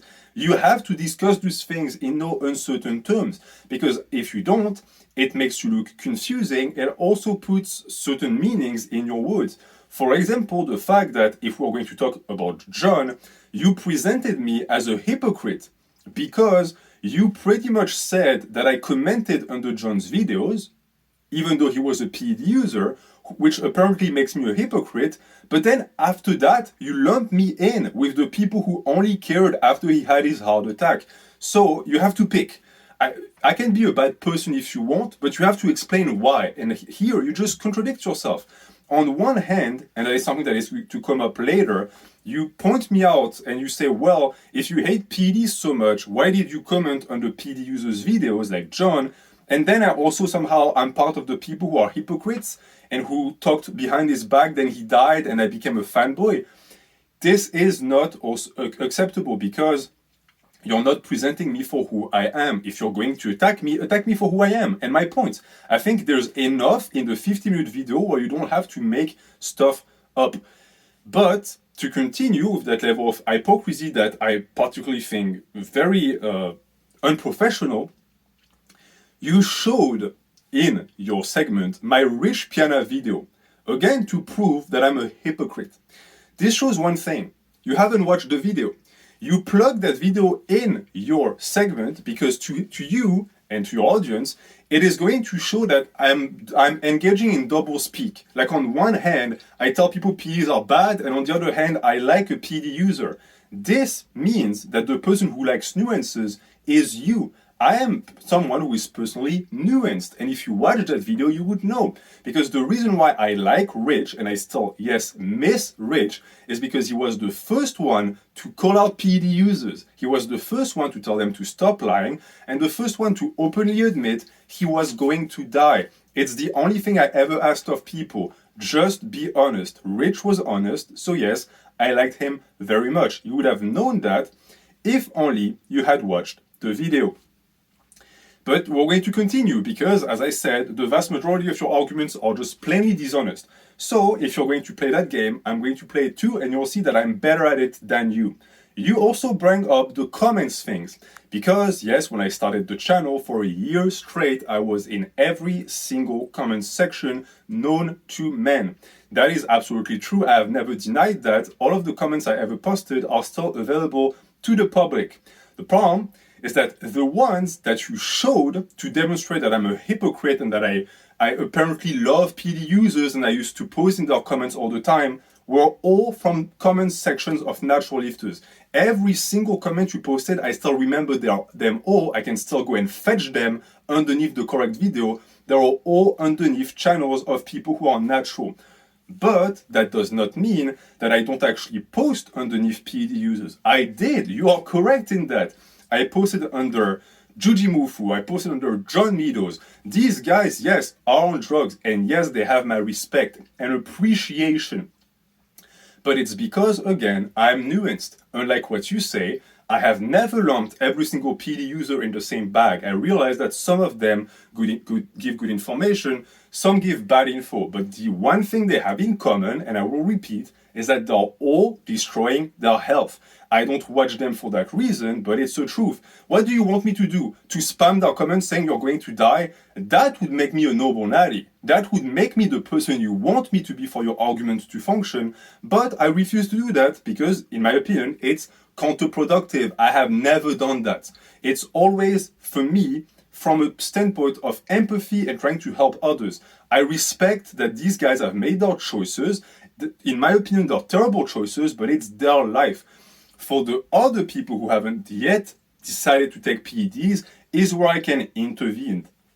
So that's part of your hypocrisy, but I'm not done yet, because if you want to bring up the comments thing, let's continue with the comments thing. You say that I used to post corny jokes, and that's how I grew my channel. One, my jokes aren't corny, they're sarcastic. You might say that you disagree. When you call them corny, you are injecting your subjectivity in something that is supposed to be a factual proof and statement. But on top of that, there's something else that needs to be said here. You know that I commented under every video for one simple reason. You did the same thing. I vividly remember seeing your name. You posted just as often as I did, underneath just as many videos I did. The only difference between you and I is that I was good at it and you sucked. All of my comments got traction because I'm funny and I'm witty and I know how to write properly on the spot. Your comments got buried because you have no creativity whatsoever. That is the difference between you and I. And if you tell me that's bullshit, then how do you know I was underneath every single video? You would have had to be there as well. So your argument doesn't work, it just fires back right in your face. It's a method that I used successfully and that you were really terrible at. I don't know why you brought that up, maybe it's jealousy, but I don't think it looks good on you. And as far as claiming that the PED users one that I commented underneath somehow shows that I covertly try to promote PEDs, I already explained it. I already commented around a few ones that were open about their use that I respected, which, unlike what you might think, proves that I don't have a black or white view of drug use. Just like I said about alcohol. Yeah, I'm against alcohol, but I still drink it. I know that there are many people who drink a few glasses here and there that have no problem with it, but I have a problem with addiction. So this crazy religious nut that you're trying to present to your audience is clearly not me. It's a boogeyman, and you proved it yourself. If only you had watched the Rich Piana video I made, you would have realized that, but you did not do your homework properly, so now you look like an idiot and a liar. Because a lot of people are going to assume that you're just straight up lying, when in my opinion you're simply ignorant. Now, if we're going to talk about these guys, about the Jujis of the wood, etc., you also bring up something that made me laugh because it is such a blatant attempt at making me submit that I can only describe it as a desperate Hail Mary attempt to make your case. You asked me, so you think you're better than Sebum, Juji, Roni, etc. because you are not on drugs? That is, as I said, an attempt to shame guilt me into submission because it's all you've used. You are constantly trying to shame me into accepting that you're correct. But you cannot be correct on the basis of morality alone. You have to give me points to explain why your morality is superior to mine. And you fail at that times and times again. And you failed here as well because righteousness is on my side. Yes, I can look into the camera and tell you with confidence that you're going to perceive as arrogance that I am better than Ronnie Coleman, than Sebum, than Juji. I'm better at them at one thing. I'm a better role model for natural lifters. Across the board, you can quote me on that. You can take that video and send it to 50 million people. I will never back down on this. I am better in terms of helping people build their body naturally, live a healthy, happy life, and a balanced psyche. These people might be better at other things. Ronnie Coleman is a million times more motivating than I am. Sebum is better looking. He has a better physique. He has more charisma, you can even argue. Juji is funnier. He's very entertaining. They're superior than me in that aspect. Do you know what that's called? That's not called backpedaling. I'm not trying to just blur the line here. This is called nuance. I have never claimed that natural were better on every single aspect than anyone else. I said that beyond the physical, we take better choices. And so it makes us better people on the basis of logic, not on the basis of nature. We're not just superior because we happen to be natural. I have never claimed that. It's the choices we make that make us better. But nice try using name dropping, again, to try to submit me. It simply doesn't work because, as I explained, the only way to shame someone is if they feel shameful about themselves to start with. There is no shame in my heart. I know that what I'm doing is correct. So that confidence is there to stay. And this is what you don't like. I already said it. You and your audience, you have a lot of young men who are really lacking in the confidence area. And therefore, when they see it in someone else, they don't like it. Well, guys, I have a message for you. That confidence that you see and you desire, you will never build that on PEDs. PED is going to take that away from you. You want to build confidence and you want to have the ability to be proud. Join the natural side. Build a body you can be proud of. Build something without the use of exogenous hormones. It's going to change you. I speak from a place of experience. But that name dropping that you just said is particularly humorous because you said yourself that you don't bow down to anyone, but then you named these guys as if they were gods. You tried to bring them up because in your head they're so superior that you are going to manage to get me to shut my mouth. And you thought, oh, he's never going to say he's better than Ronnie Coleman. Wrong. I have the ability to say that. I'm not afraid to say that because I'm not insecure for one simple reason. And also because I don't worship people. I like Ronnie. He's a lovely meathead. He's not my god. I like Sebum, yeah, even though Sebum I'm not a big fan of, but someone like Juji that I've watched for years, I like the guy. He has still made mistakes in the past. I can still disagree about him. That's the difference between you and I. I am truly not blinded by the subjectivity that you see these people through. You see them as untouchable icons, I see them as people who are flawed. The person who sees the world through nuances is me.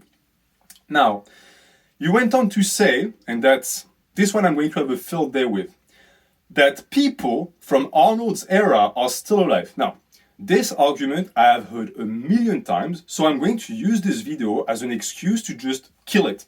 I'm going to retire that argument today. After this video, it's going to be buried underneath layers of logic. So hear me out. I never want to hear it again for one simple reason. It is so factually incorrect and so intellectually dishonest that it's going to take me 5 or 10 minutes to prove to you that anyone who says that is an idiot. Listen to me. First off, these people from Arnold's era are in their late 60s, early 70s. That is not a normal lifespan. You cannot claim that they're still alive and therefore it means that PED use is not dangerous, which is what you're trying to do covertly. Because the average US citizen who is obese, doesn't work out, has a shit diet, lives to be 80. So the baseline, the minimum of someone who is completely unhealthy in our current modern world is 80. Until these guys get to 80, you cannot claim that they lived a normal life. That's the first one. Secondly, you have no way to know if most bodybuilders from back then are still alive, because the only one you know are these who are here to testify about it. This is what is called a confirmation bias. You see these guys and you say, oh, well, they're still alive. Yeah, because they're alive. You understand this? I flunked out of math when I was 14 and I understand that level of statistics. It's not that hard. The number that is there to be perceived cannot be utilized as an example for the existence of the number because the existence is the reason why you can claim its existence. It's, again, for the people who are going to say, well, that's too complicated. I'm not the one who decided to discuss ontological differences in the video. I was perfectly fine with making simple points, but when you bring up ideas like this, I have to debunk them the only way I know, and that's just math, just numbers. Because you only see the ones still there. You have no idea about the amount of people who died, and I can tell you that if you did your research, you will find out that a lot of people from back then are dead. You don't hear about them, again, because they're dead. But if you want to see a good look of what all of the people were like, who were just orbiting around Arnold and who just didn't make it, look at Pumping Iron. I think at some point there is a documentary that came out afterwards where they were trying to find the people that used to train in the gym with Arnold. They could barely find any, and the few they found were all either dying from illness or they were still chasing the dream of being Arnold. And you know what? It's because they themselves fell for the, oh well, if I want to make it big and have my dreams, I have to take drugs. Look at them, all right? Take a hard look at the guy. I think in the documentary there's a guy who lives in his van on the parking lot of the gym. He has no house, no wife, no family, no health insurance, no salary, no job. That's you. Go pursue your dream of taking hard drugs to make it like Arnold. That's going to be you, because most of the people who try to do it in his era failed miserably. You never hear about them because they were never famous and they are all dead for the most part. So that's the second reason why this argument simply doesn't stand. You also only, as I say, hear about the famous ones, the rest die in anonymity. And that is thousands of people. In countries like Egypt, for example, or North Africa, there's a ton of young men who wanted to be like Arnold, who took drugs, never made it, and died. You don't know about them because there's some bum somewhere in like Tunisia or something. Does it mean that they don't exist? No, it's just that there are a statistical impossibility to calculate because you never heard of them. Also, you cannot say for certain that the guys that you do know about are in good health because they could be lying.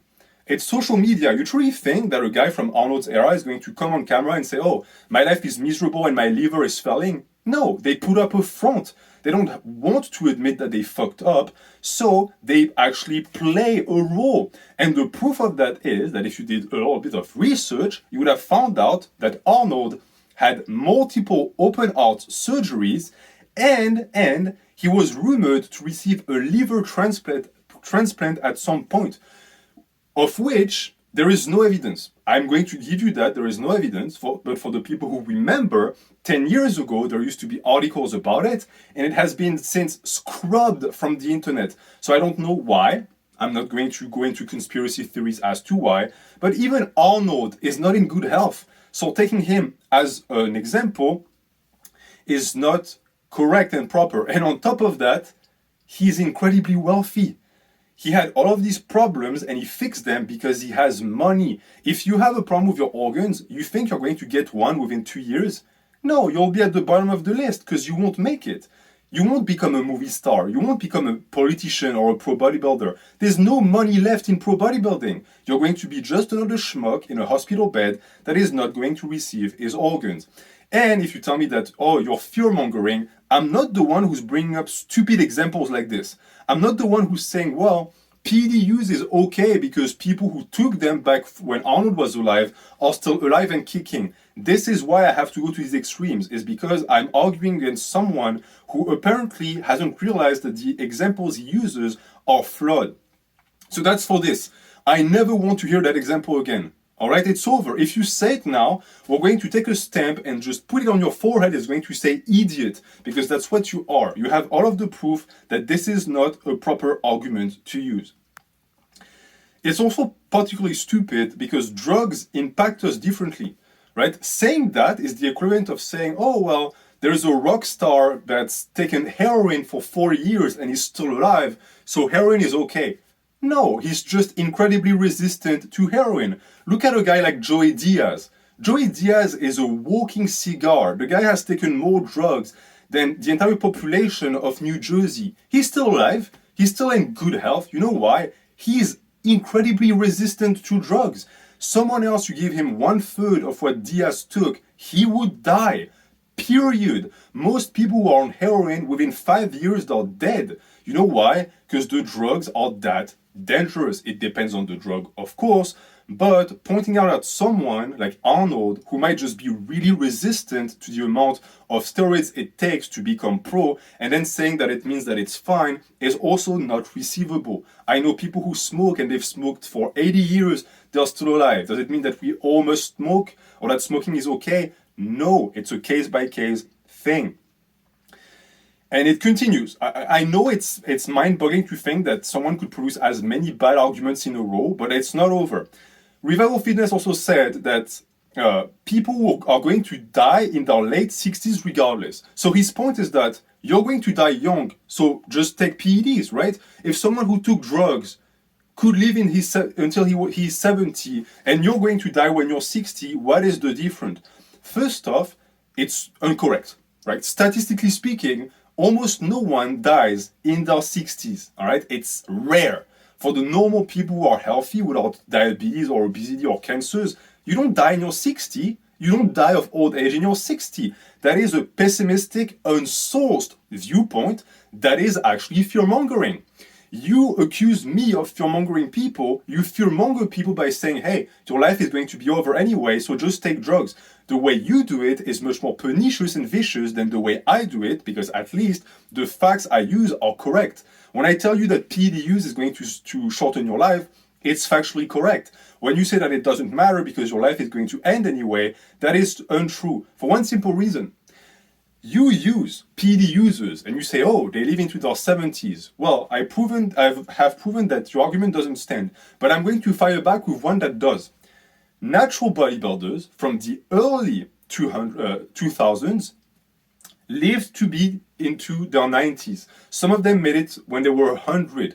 There is plenty of examples of that, of people born in 1920, 1930, before steroids, who started training seriously and lived a very happy and long life.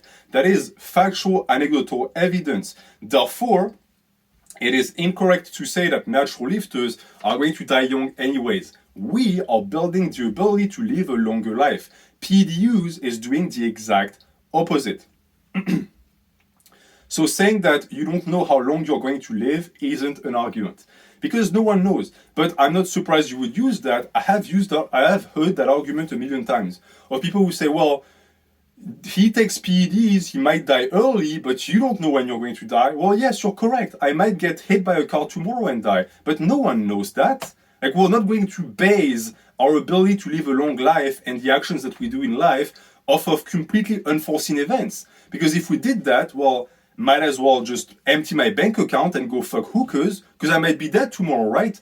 This is not the proper way to plan one's life. The only people who think like this are those who don't actually think, who don't plan, and therefore they present it as just because, you know, it's just the way to live your life, right? YOLO. You don't know when life is going to end, so living it incredibly dangerously and taking risks is presented as a good thing. It's why I said that I like people like Rich. Rich was a knucklehead. He took immense risk with his drug use, but he was honest. He wasn't pointing the finger and saying, hey, you guys are going to die too, so what I do is justified. He never did that. He understood that what he was doing was incorrect. That is why, by the way, you don't take any stupid risks. Yes, we don't know when we're going to die. So that means that we have to be more conscious about what we do in our lives so as to live as long as possible, even though there are going to be unforeseen consequences and things that are going to happen outside of our control. Whatever is in our control needs to be taken very seriously. But I'm not surprised that you, Revival Fitness, wouldn't understand that, because you present living longer as just unimportant. Like, oh yeah, people who don't take PEDs live longer. Do you know what that means? Even just 3 years. Do you know what 3 years is? You don't know. You don't know. You know why you don't know? Because you're just like me. You're young. But the difference between you and I is that I have intimate knowledge of old age. I lived around people who made it to their old age. So I know the value of time. It's intimately linked into my understanding of human life. You don't know. And that's why so many of your subscribers relate, is because they're just like you. They're young, and therefore, they don't really understand yet how valuable the time they have in front of them is. But if they actually spoke to their elders, they would. Time is your most valuable resource. Any year that is shaved off of your life is a tragedy. It's worth $1 million. But you will never realize that until it's too late. Because when you spout things like everybody dies, one, you prove that I was correct. You are having a love affair with moral relativism, or you're just a nihilistic guy. You just try to present life as, well, nothing matters, and do whatever, it doesn't matter. Like, your actions have no consequences on people. The own actions that you take for your own self have no consequences. Everybody dies, it doesn't matter. Well, I don't function like this. And people like that I don't like. Because you're not effective. You're not living in reality. You're living in your strange world where, again, nothing has consequences because the consequences are seen as completely unimportant. But let me tell you one thing. And this is not fear-mongering, by the way. It's just me speaking from the heart. I mean it when I tell you that every single person that I have met in my life who spouted that type of nonsense of, oh, I want to live fast and free and I don't care if I die early. All of the people who take risks and say, well, I'm enjoying life, all of them, without exception, ended up regretting it. I myself have spent afternoons in hospitals holding the hands of people who said their entire life they would never regret it and it was the way they chose to live. When they're in that bed, all of that just melts away. All of that confidence, all of it is gone. You know why? The presence of death is going to put some sense into the coconut that you call a head. And I hope that you're going to get to a point where you actually can change the course of your life before it's too late. Because when you are in that dire situation, the regrets that you have are not going to change anything. So again, listen to me or don't, but it's something that I have lived and it taught me very important lessons. And that lesson is that it's not about the length of your life. It's about the quality of your life. You can live a very long life and have a miserable experience and existence. But if you take care of your health, it's not going to happen. And as I said in my previous video, something that you refuse to quote because you have no counter arguments, PED users lose on both sides of the spectrum. PED users don't have quality of life because of the side effects, and they don't have length because they die early. That is unrefutable. You cannot refute any of these points without actually resorting to morality. So natural lifting is actually supreme. This is a truth. So presenting us as people who are just unwilling to gamble is dishonest, because you're painting us again as people who just are afraid to take risks. No, we're not afraid to take the risk. We weighed the pros and the cons, and we realized that the risk is just not worth taking, something I've demonstrated all throughout this video. But that also leads back to my problem with you and the problem with your argumentation. On one hand, you claim to care sometimes about your subscribers, where you say that you change the way they see their bodies and you fix their body dysmorphia, but then on other hands and in other subjects, you don't care. So when it comes to PEDs, suddenly you flip the switch and that's when you don't give a fuck? How is it acceptable? Even within you, there are contradictions that I cannot make sense of. I understand it could be perceived as a nuance, but you have to realize that in the discourse we're having right now, it looks like an ideological contradiction, in a sense. Because you always try to present it as justified. And it is the reason why I think the way you attack the problem of PEDs and the arguments that you offer also are lacking in substance. For example, you cannot compare rushing into taking PEDs and rushing into getting a girlfriend or a job as the same thing. One has permanent consequences and the other doesn't. But to go back to your perspective on life and the fact that you apparently think that everybody dies, so it doesn't matter, I'm not surprised that you wouldn't understand the permanence of things. If you get side effects, if you damage your health on drugs, that's it. That's what you live with for the rest of your life. It's not a joke, right? It's a condition that is going to stay with you forever. A bad girlfriend, you just kick her out to the curb and that's it, you're done. But that is sort of the crux of my argument. It seems to me that you refuse to recognize that society is devolving because more and more people are refusing to take personal responsibility because they use arguments as the ones that you presented. People are becoming more and more self-indulgent in a sense. And the issue is that those people, you included, refuse to think of the greater good. And I understand the greater good is a subjective moral notion. I don't agree with that. It depends on who you are. But if you again take a broad look at who we are and what we are, and you assess that everything that is going on has nothing to do with the devolution and the degradation of morality, then we can't even talk to one another, because it seems to me that you don't open your eyes and you don't see what's happening. We might, in a sense, disagree on the reason why society is degrading, why PED users are everywhere. But if you simply refuse to admit that it's degrading in the first place, that's when I have a problem, because there's nothing to discuss again. And you always find reasons to explain why. You explain why all of that discussion around drug use making it worse for everyone else doesn't stand. You say, for example, that if they're not deceiving people, what's the issue? Well, that again is a very selfish notion. If they're not deceiving people, what's the issue? Well, the issue is that they're deceiving themselves. Again, you're not living by yourself. Unless you are living in the middle of the forest and you took drugs for yourself, it would be your problem because you don't interact with people. But even then, I could say that you might be lying to yourself as you take the drugs. And you brought up the fact that fake natties are bad several times, which also begs the question for me. What is the difference between a fake natty and someone who is just open about their use? I know that some people are going to scratch their head and think that there is no difference and that one is bad and the other is good. But again, that's morality. Explain to me why. Well, if you try, you're going to find that there's not that much of a difference. What makes fake natties bad is that they don't care about the influence they have on their audience. So someone who is open, or someone who preaches PEDs or pretends to be morally gray on the topic, does the exact same thing. You are having an influence on the audience, but you simply refuse to accept it. And that leads to the discussion on morality and society that also permeates your argument, because you say that taking PEDs isn't as bad as murder. Again, that is whataboutism. You're comparing something really bad to something less bad, and you're saying that just because one is worse than the other is not worth discussing. That is not how you create a judicial system. But as I just said, the difference is present in the person who is impacted. A murder is something that happens to someone. PED use happens to you. If you say, well, it's my problem, I would understand if you are the one taking drugs. But if you're not, and you look at it in a bubble, and you look at someone taking PEDs, you cannot state that there is no problem. There is a problem for the person that is damaging their own self.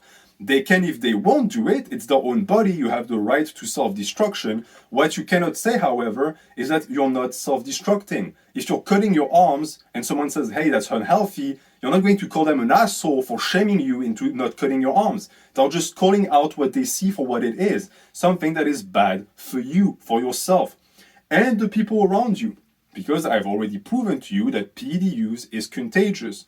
It also, by the way, facilitates drug cartels because someone has to sell the drugs. So the drugs come from somewhere.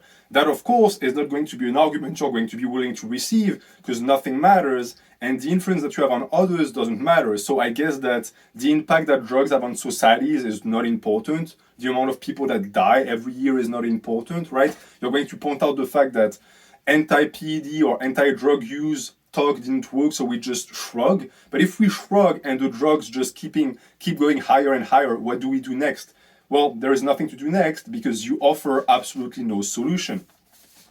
But I'm certain that you could actually look at that and twist it, because, and you didn't see most of them, but you had many opportunities of twisting my words. You could have, in this case, said that, well, TRT is pharmaceutical-aided drug use. So in a sense, you would be correct. It doesn't help cartels. It doesn't promote underground drugs. Actually, it damages it to a great extent. The issue is that that's a fallacy. I'm not going to get into it. I have 2 long videos about TRT. If you're interested, you look them up. But saying that any amount of pharmaceutical drug is by default better is not correct, because it relies on blind faith on the medical institution. Again, not the topic of the video. I'm just going to say that if you still trust big pharma and doctors after the opioids epidemic, you're blind.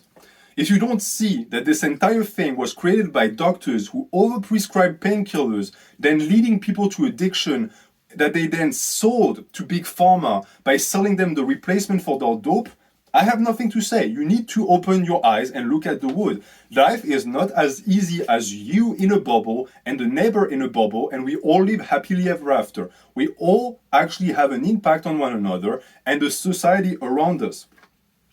I also want to add, for the people that are going to be fooled by that type of talk, that once PEDs kill your health, you're on your own.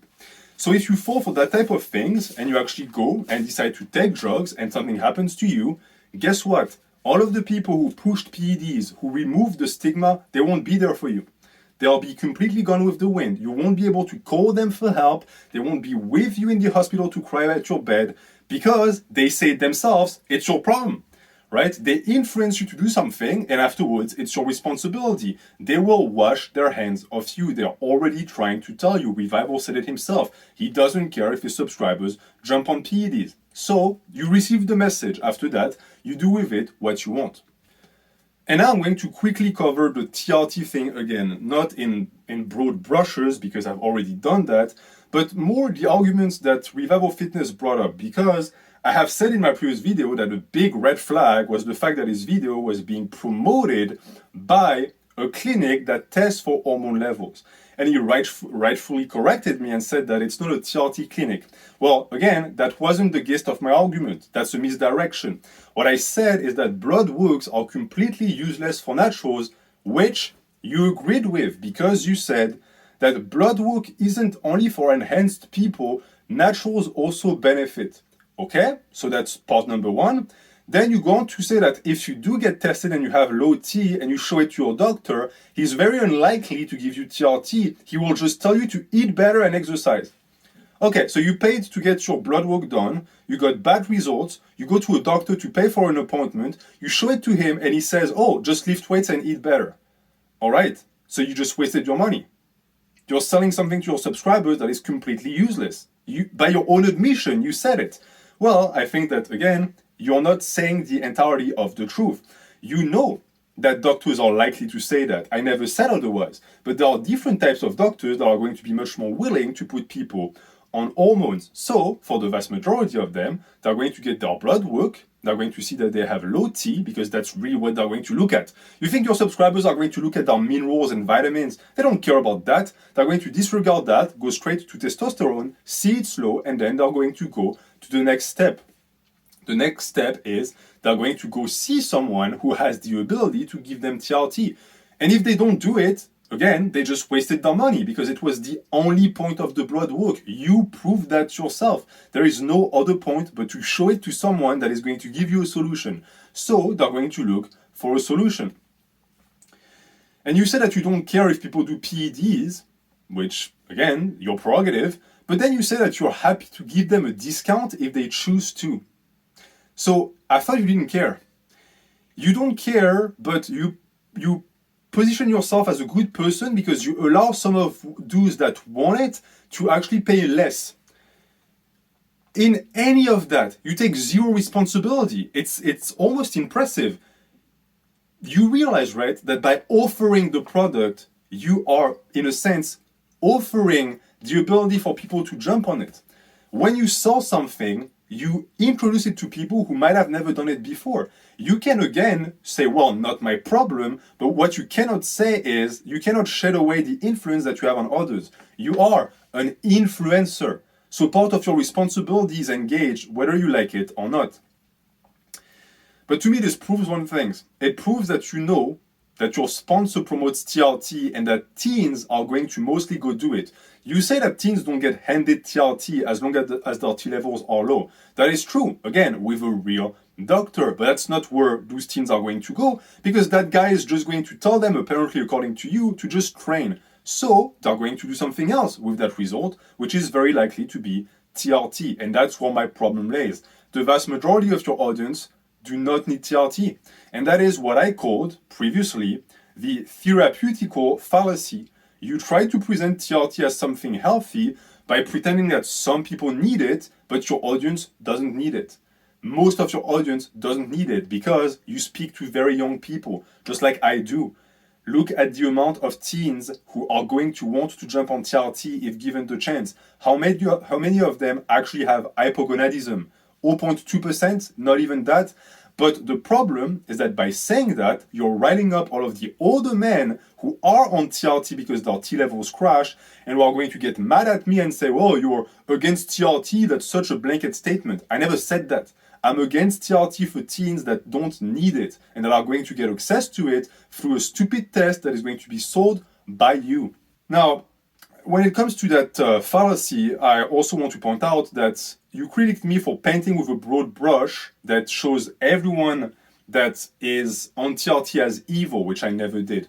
However, what you do is the opposite. You paint everyone on TRT as needing it, even though many people are on TRT and don't need it. I have personally never vilified TRT use. You can again quote me, look at the last video I made. I never did that, it's a strawman. I also want to say that yes, doctor-prescribed tests will have the same side effects as underground tests with the same dosages. That's also a truth. Just because your drug is clinically tested doesn't mean that there's no sides for the same dosages. That's it. That's also factual. You can say it's stupid as much as you want, but it's the truth. Yeah, there will be complications with street drugs. Always, always. But look at all of the opioids, look at all of the painkiller pills that people swallow all the time. They get the same debilitating side effects, all of the same damage is there. Those drugs are made by Big Pharma. There is no difference from getting them on the street or not. There is an added level of security when you get them from the doctor, but they still fuck up your health. That's the point I was trying to make. He continues by saying that there are gym rats who do recreational doses and are largely fine. Again, anecdotal evidence. That is something that you have no data on at all. It also, again, just is incredibly permissible when it comes to drug use, because so many people do drugs and are mostly fine, right? So that must mean that drug use is okay. Well, I disagree with that. Also, I must say that this is a short-sighted viewpoint, which I'm not surprised, because you don't really seem to be taking the future into account, because you see the future as completely useless. You're willing to shave away the future, or the future is all you have. And all of these people who are fine, they're fine in the instant. You have no way of knowing if they're actually fine first off. They might just, be developing something that is going to arise later. But in the future, you cannot state they're going to actually have a good life. I cannot state they're going to die, but scientifically, people who take drugs die an early death. So again, facts are on my side on this one. And I just want to finish by saying that when you lump boys and girls, men and women, when it comes to PED use, and you say that it's fine across the board and that some women just take it and it's fine, that's horrendous, dude. That's absolutely abject. Because steroids and the injecting of androgynous hormones has drastically different effects on men and women. On men, it's already bad enough. On women, I won't even talk about it. I cannot believe you brought that up. Do you know the life that these women live once they're stuck with all of the side effects that don't go away? When all of the anabolism goes away and their metabolism that is used to only producing female hormones is all out of whack? Do you know the amount of female bodybuilders that kill themselves? Oh, of course, no, you don't. Because the media never reports on that. Because who cares about them? Right? They're not competing anymore. They're not relevant anymore. It's just some old chick who's 39 and she hung herself in the forest, so it doesn't matter. Well, I disagree with that. Again, you might say that you're not responsible for the life of these people, but when you spread messages like this that just completely remove the stigma from PED use, you are partly at fault for that. Because the PED stigma exists for a reason. Whether you like it or not, we have done that as a society because it was a way from reducing people to actually take it.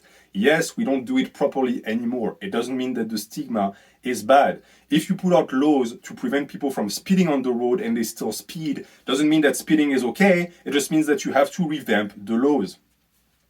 To me, if you want to do drugs, it's fine, but just shut up about it. Right? Yes, you're being stigmatized. Oh, poor baby. Or you can't inject yourself in the bathroom anymore. You can't openly speak about it. People don't like you. Yeah, it's called a social stigma. Deal with it. It's there for a reason. But to me, saying that is important because Revival Fitness tries to present steroid users on YouTube as victims. Like they're being bullied by the mean naturals, which again shows that we are not the one who are dealing with an inferiority complex here. We are by default superior because of our choices, and we're having to deal with people who take terrible life decisions and then don't like it when we point it out. Again, it's called being judged. It's part of life. If you don't like it, leave society, and that's it. But all of these guys on YouTube never came clean. You present it as, oh, we bullied them into revealing their drug use. We never wanted that. I don't care about your psycho. I just don't want you to be in the vicinity to influence young lifters who might actually jump on drugs afterwards. So they never came clean, right? They were forced to admit to their drug use because they couldn't be lying anymore. And if you had watched my Rich Piana video, instead of just using it as a mouthpiece to attack me, you would know that. It's the reason why I like Rich. He exposed all of these guys. So that's not honesty. If I catch you in a lie and I force you to tell the truth, you're not being honest, right? I just strong-armed you into not being an asshole. That's exactly what happened. They never shared the truth on top of that. They just kept lying more and more. PED users on this platform have never been honest a day in their life. They spouted the TRT lie of claiming that they're just on TRT, bro, when they take grams and grams of stuff. They lie about downsizing, like it's their choice to be more aesthetic when it's in reality because their doctor told them they were going to die. They don't play the side effects all the time. They claim they had no choice. Oh, my natural limit, I had no choice. All of that does one thing and one thing only. It takes away their personal responsibility and it disallows us from shaming them for doing things that are actually damaging to them and the society around them. Something that you're trying to prevent us from doing, and as I've proven, it has never produced anything good. Because what you call post-PED YouTube fitness was created by naturals like you who gave up and said, well, doesn't matter, they do whatever they want and it has no influence. Wrong. It's the reason why we're here today. It's because people, again, gave up. I haven't given up yet. And I must say that naturals also never wanted PED users to be open or even to be around us. We just want them to go do their own thing. Don't you present me as someone who is like on a crusade against PED users and I want them all dead. No, I want them all alive. I would like it if they stop taking drugs. But if they want to keep doing it, I just want them to stop influencing us. Stop giving terrible advice, stop pushing your insecurity on us and your projection, and stop picking fights. Because I'm not the one who picked a fight, you made that video. That video that you first produced was the reason for my first response. It's just normal that naturals at some point are going to do something about it because we're constantly being told that we don't belong in the space that we created. Bodybuilding, all of that, it's ours. We made this. PED users came afterwards and they hijacked the entire plan. And I'm supposed to just sit down and take it like a good boy? Absolutely not. I will fight until the end. And the methods I will use are the ones I already described. And you will not stop me from doing it by shaming me because I know that's what works. And you ask, because apparently you don't understand why they work, how is your nobility going to help them? Well, it's very simple. By being good role models. I already told you, that's what naturals have that PED users don't. If someone were to copy my lifestyle, even though I don't actually encourage anyone to do it, I want you to be your own person, they would live a good life. They would have a balanced diet, they would train, they would be happy. That's why I share, by the way. That's why I share my opinion, because I think it can help people. You attack me because you say, well, you're subjective. Yes, because I tested what I've done on me and it functions. So I want other people to be happy as well. What do? You do the opposite. You are sharing things that apparently you disagree with because you keep making videos defending PED use, presenting yourself as someone who's just in the middle when you're not. And I've proven that again. There's almost an hour of me showing that you covertly promote PED use. So you are not a good example to follow, and I am. And if it makes me arrogant to say it, so be it. I think it's the truth. Because unlike what Revival said, I have never pushed away PED users. I never said that they were bad people and that they should die. If anything, I welcome them. I want them to renounce their drug use. I want them to fix their health, have a happy life. And if they refuse, so be it. There's many guys on drugs on my channel. They can still learn. I'm not in there saying, oh, leave the channel. I'm so pure and you're not. That's, again, trying to paint me as a Puritan, and it's simply dishonest. I want to help everyone, regardless of who you are. I come from a place of true empathy. My life that I have, I want you to have the same life or better. I want your life to be amazing, lengthy, to have all of the things you ever wished for. And for that, it takes speaking up against practices that I believe are going to do the exact opposite. I mean it when I say it. I want everyone to be proud. I have noticed and I have proven that PED users cannot be proud. The drug is taking that away from you. And it's why PED users who are jealous of that are trying to also remove our pride. But if we lose the pride in our natural status, we lose everything. I have already shown that. And to me, reducing my channel to natural virtue signaling is downright disingenuous because, as I have proven, I'm not signaling anything, I'm living it. If people want to follow the example, they can. But I must say one thing. I really like the Noble Natty's nickname, and therefore we're going to keep it because there is nothing wrong with being noble. Maybe you haven't followed history, but if you actually take a quick look at it, nobility was a pretty cool thing. And the people who were nobles, unlike what most would think, were not parasites. They were not nobles just because of birth. At the start, there were people who conquered something and created countries. And they were the ones to set up morality, the morality that you disagree with. So, noble natties are there to stay. We're going to take that nickname and make it our own. Because nobility has always protected and guided people. It blows my mind you don't realize that. Noble natties. Only in the mouth of someone who is pro-PEDs would that sound bad. In my mouth, it sounds amazing. Yeah, we are noble natties. But because you have such a detestation for virtue and people who stand up for what they believe, you perceive it as bad. You perceive it as arrogance. It's not. It's just that we know what we stand for and we're not afraid of saying it. Not wanting to be noble is strange. That makes you the strange ones because you embrace your demons and you glamorize them and it leads you down a path of mediocrity. That's exactly what society has been doing for the past 30, 40 years.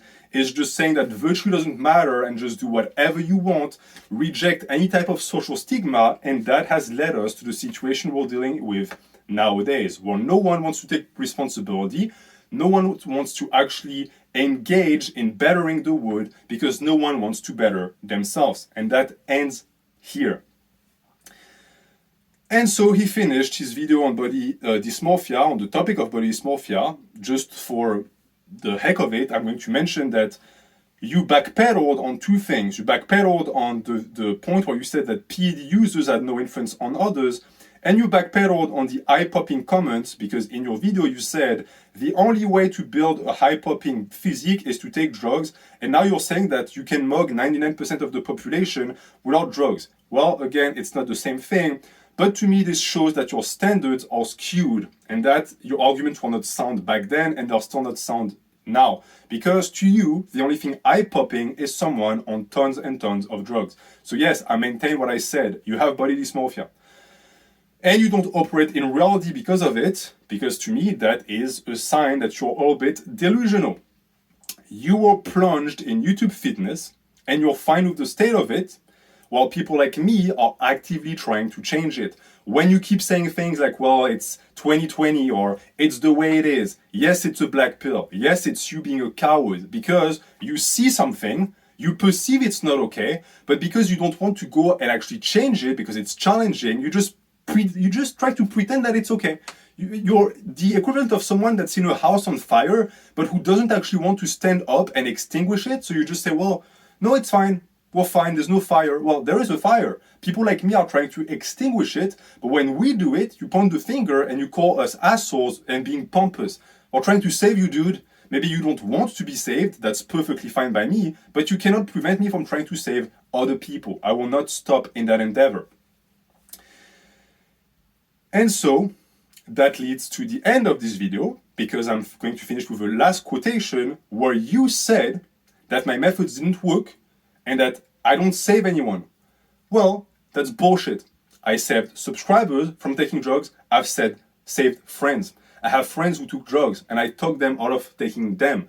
They thank me to this day for what I did. Some of my friends I lost. You know why? I wasn't strong enough to save them from their demons. It wasn't my responsibility, but it's still something I tried to do. You know why? Because I love them. Oh, you can make fun of that if you want to. Oh, he loves people. It's so much cooler to not care about anything. I care about people instantly. I want them to be better. Everyone on my channel, it's in my heart, my duty to make sure that you have a good life. If that makes me lame, so be it. I'll be lame. But to me, that is the way to go. The question is, what do you do? Take one look at your comments and the people who actually liked your video. It's a bunch of people who said that they were very happy that you were defending PEDs. Why do you think that is?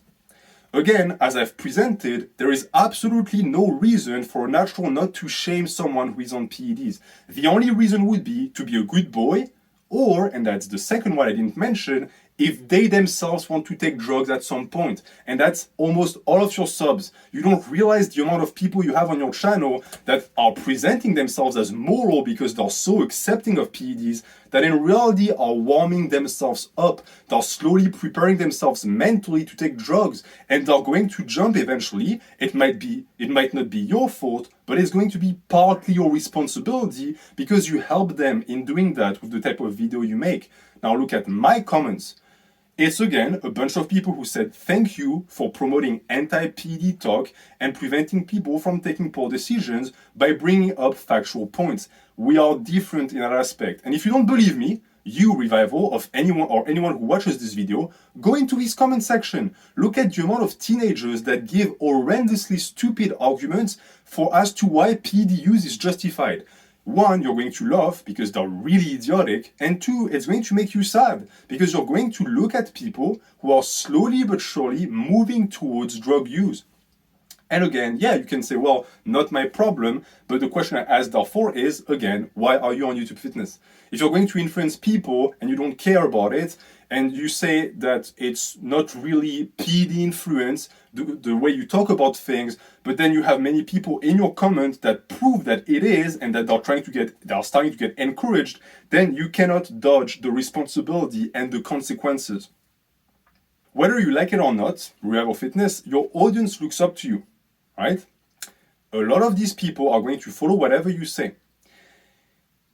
I know that you don't want to take responsibility for them. I know that you have decided that regardless whether you like PEDs or not doesn't make you a better person. I understand where you come from when it comes to that. But I just want to end on this. First off, you never mentioned the fact that I was pointing out that you yourself look like you are getting ready to jump on PEDs. I don't know you.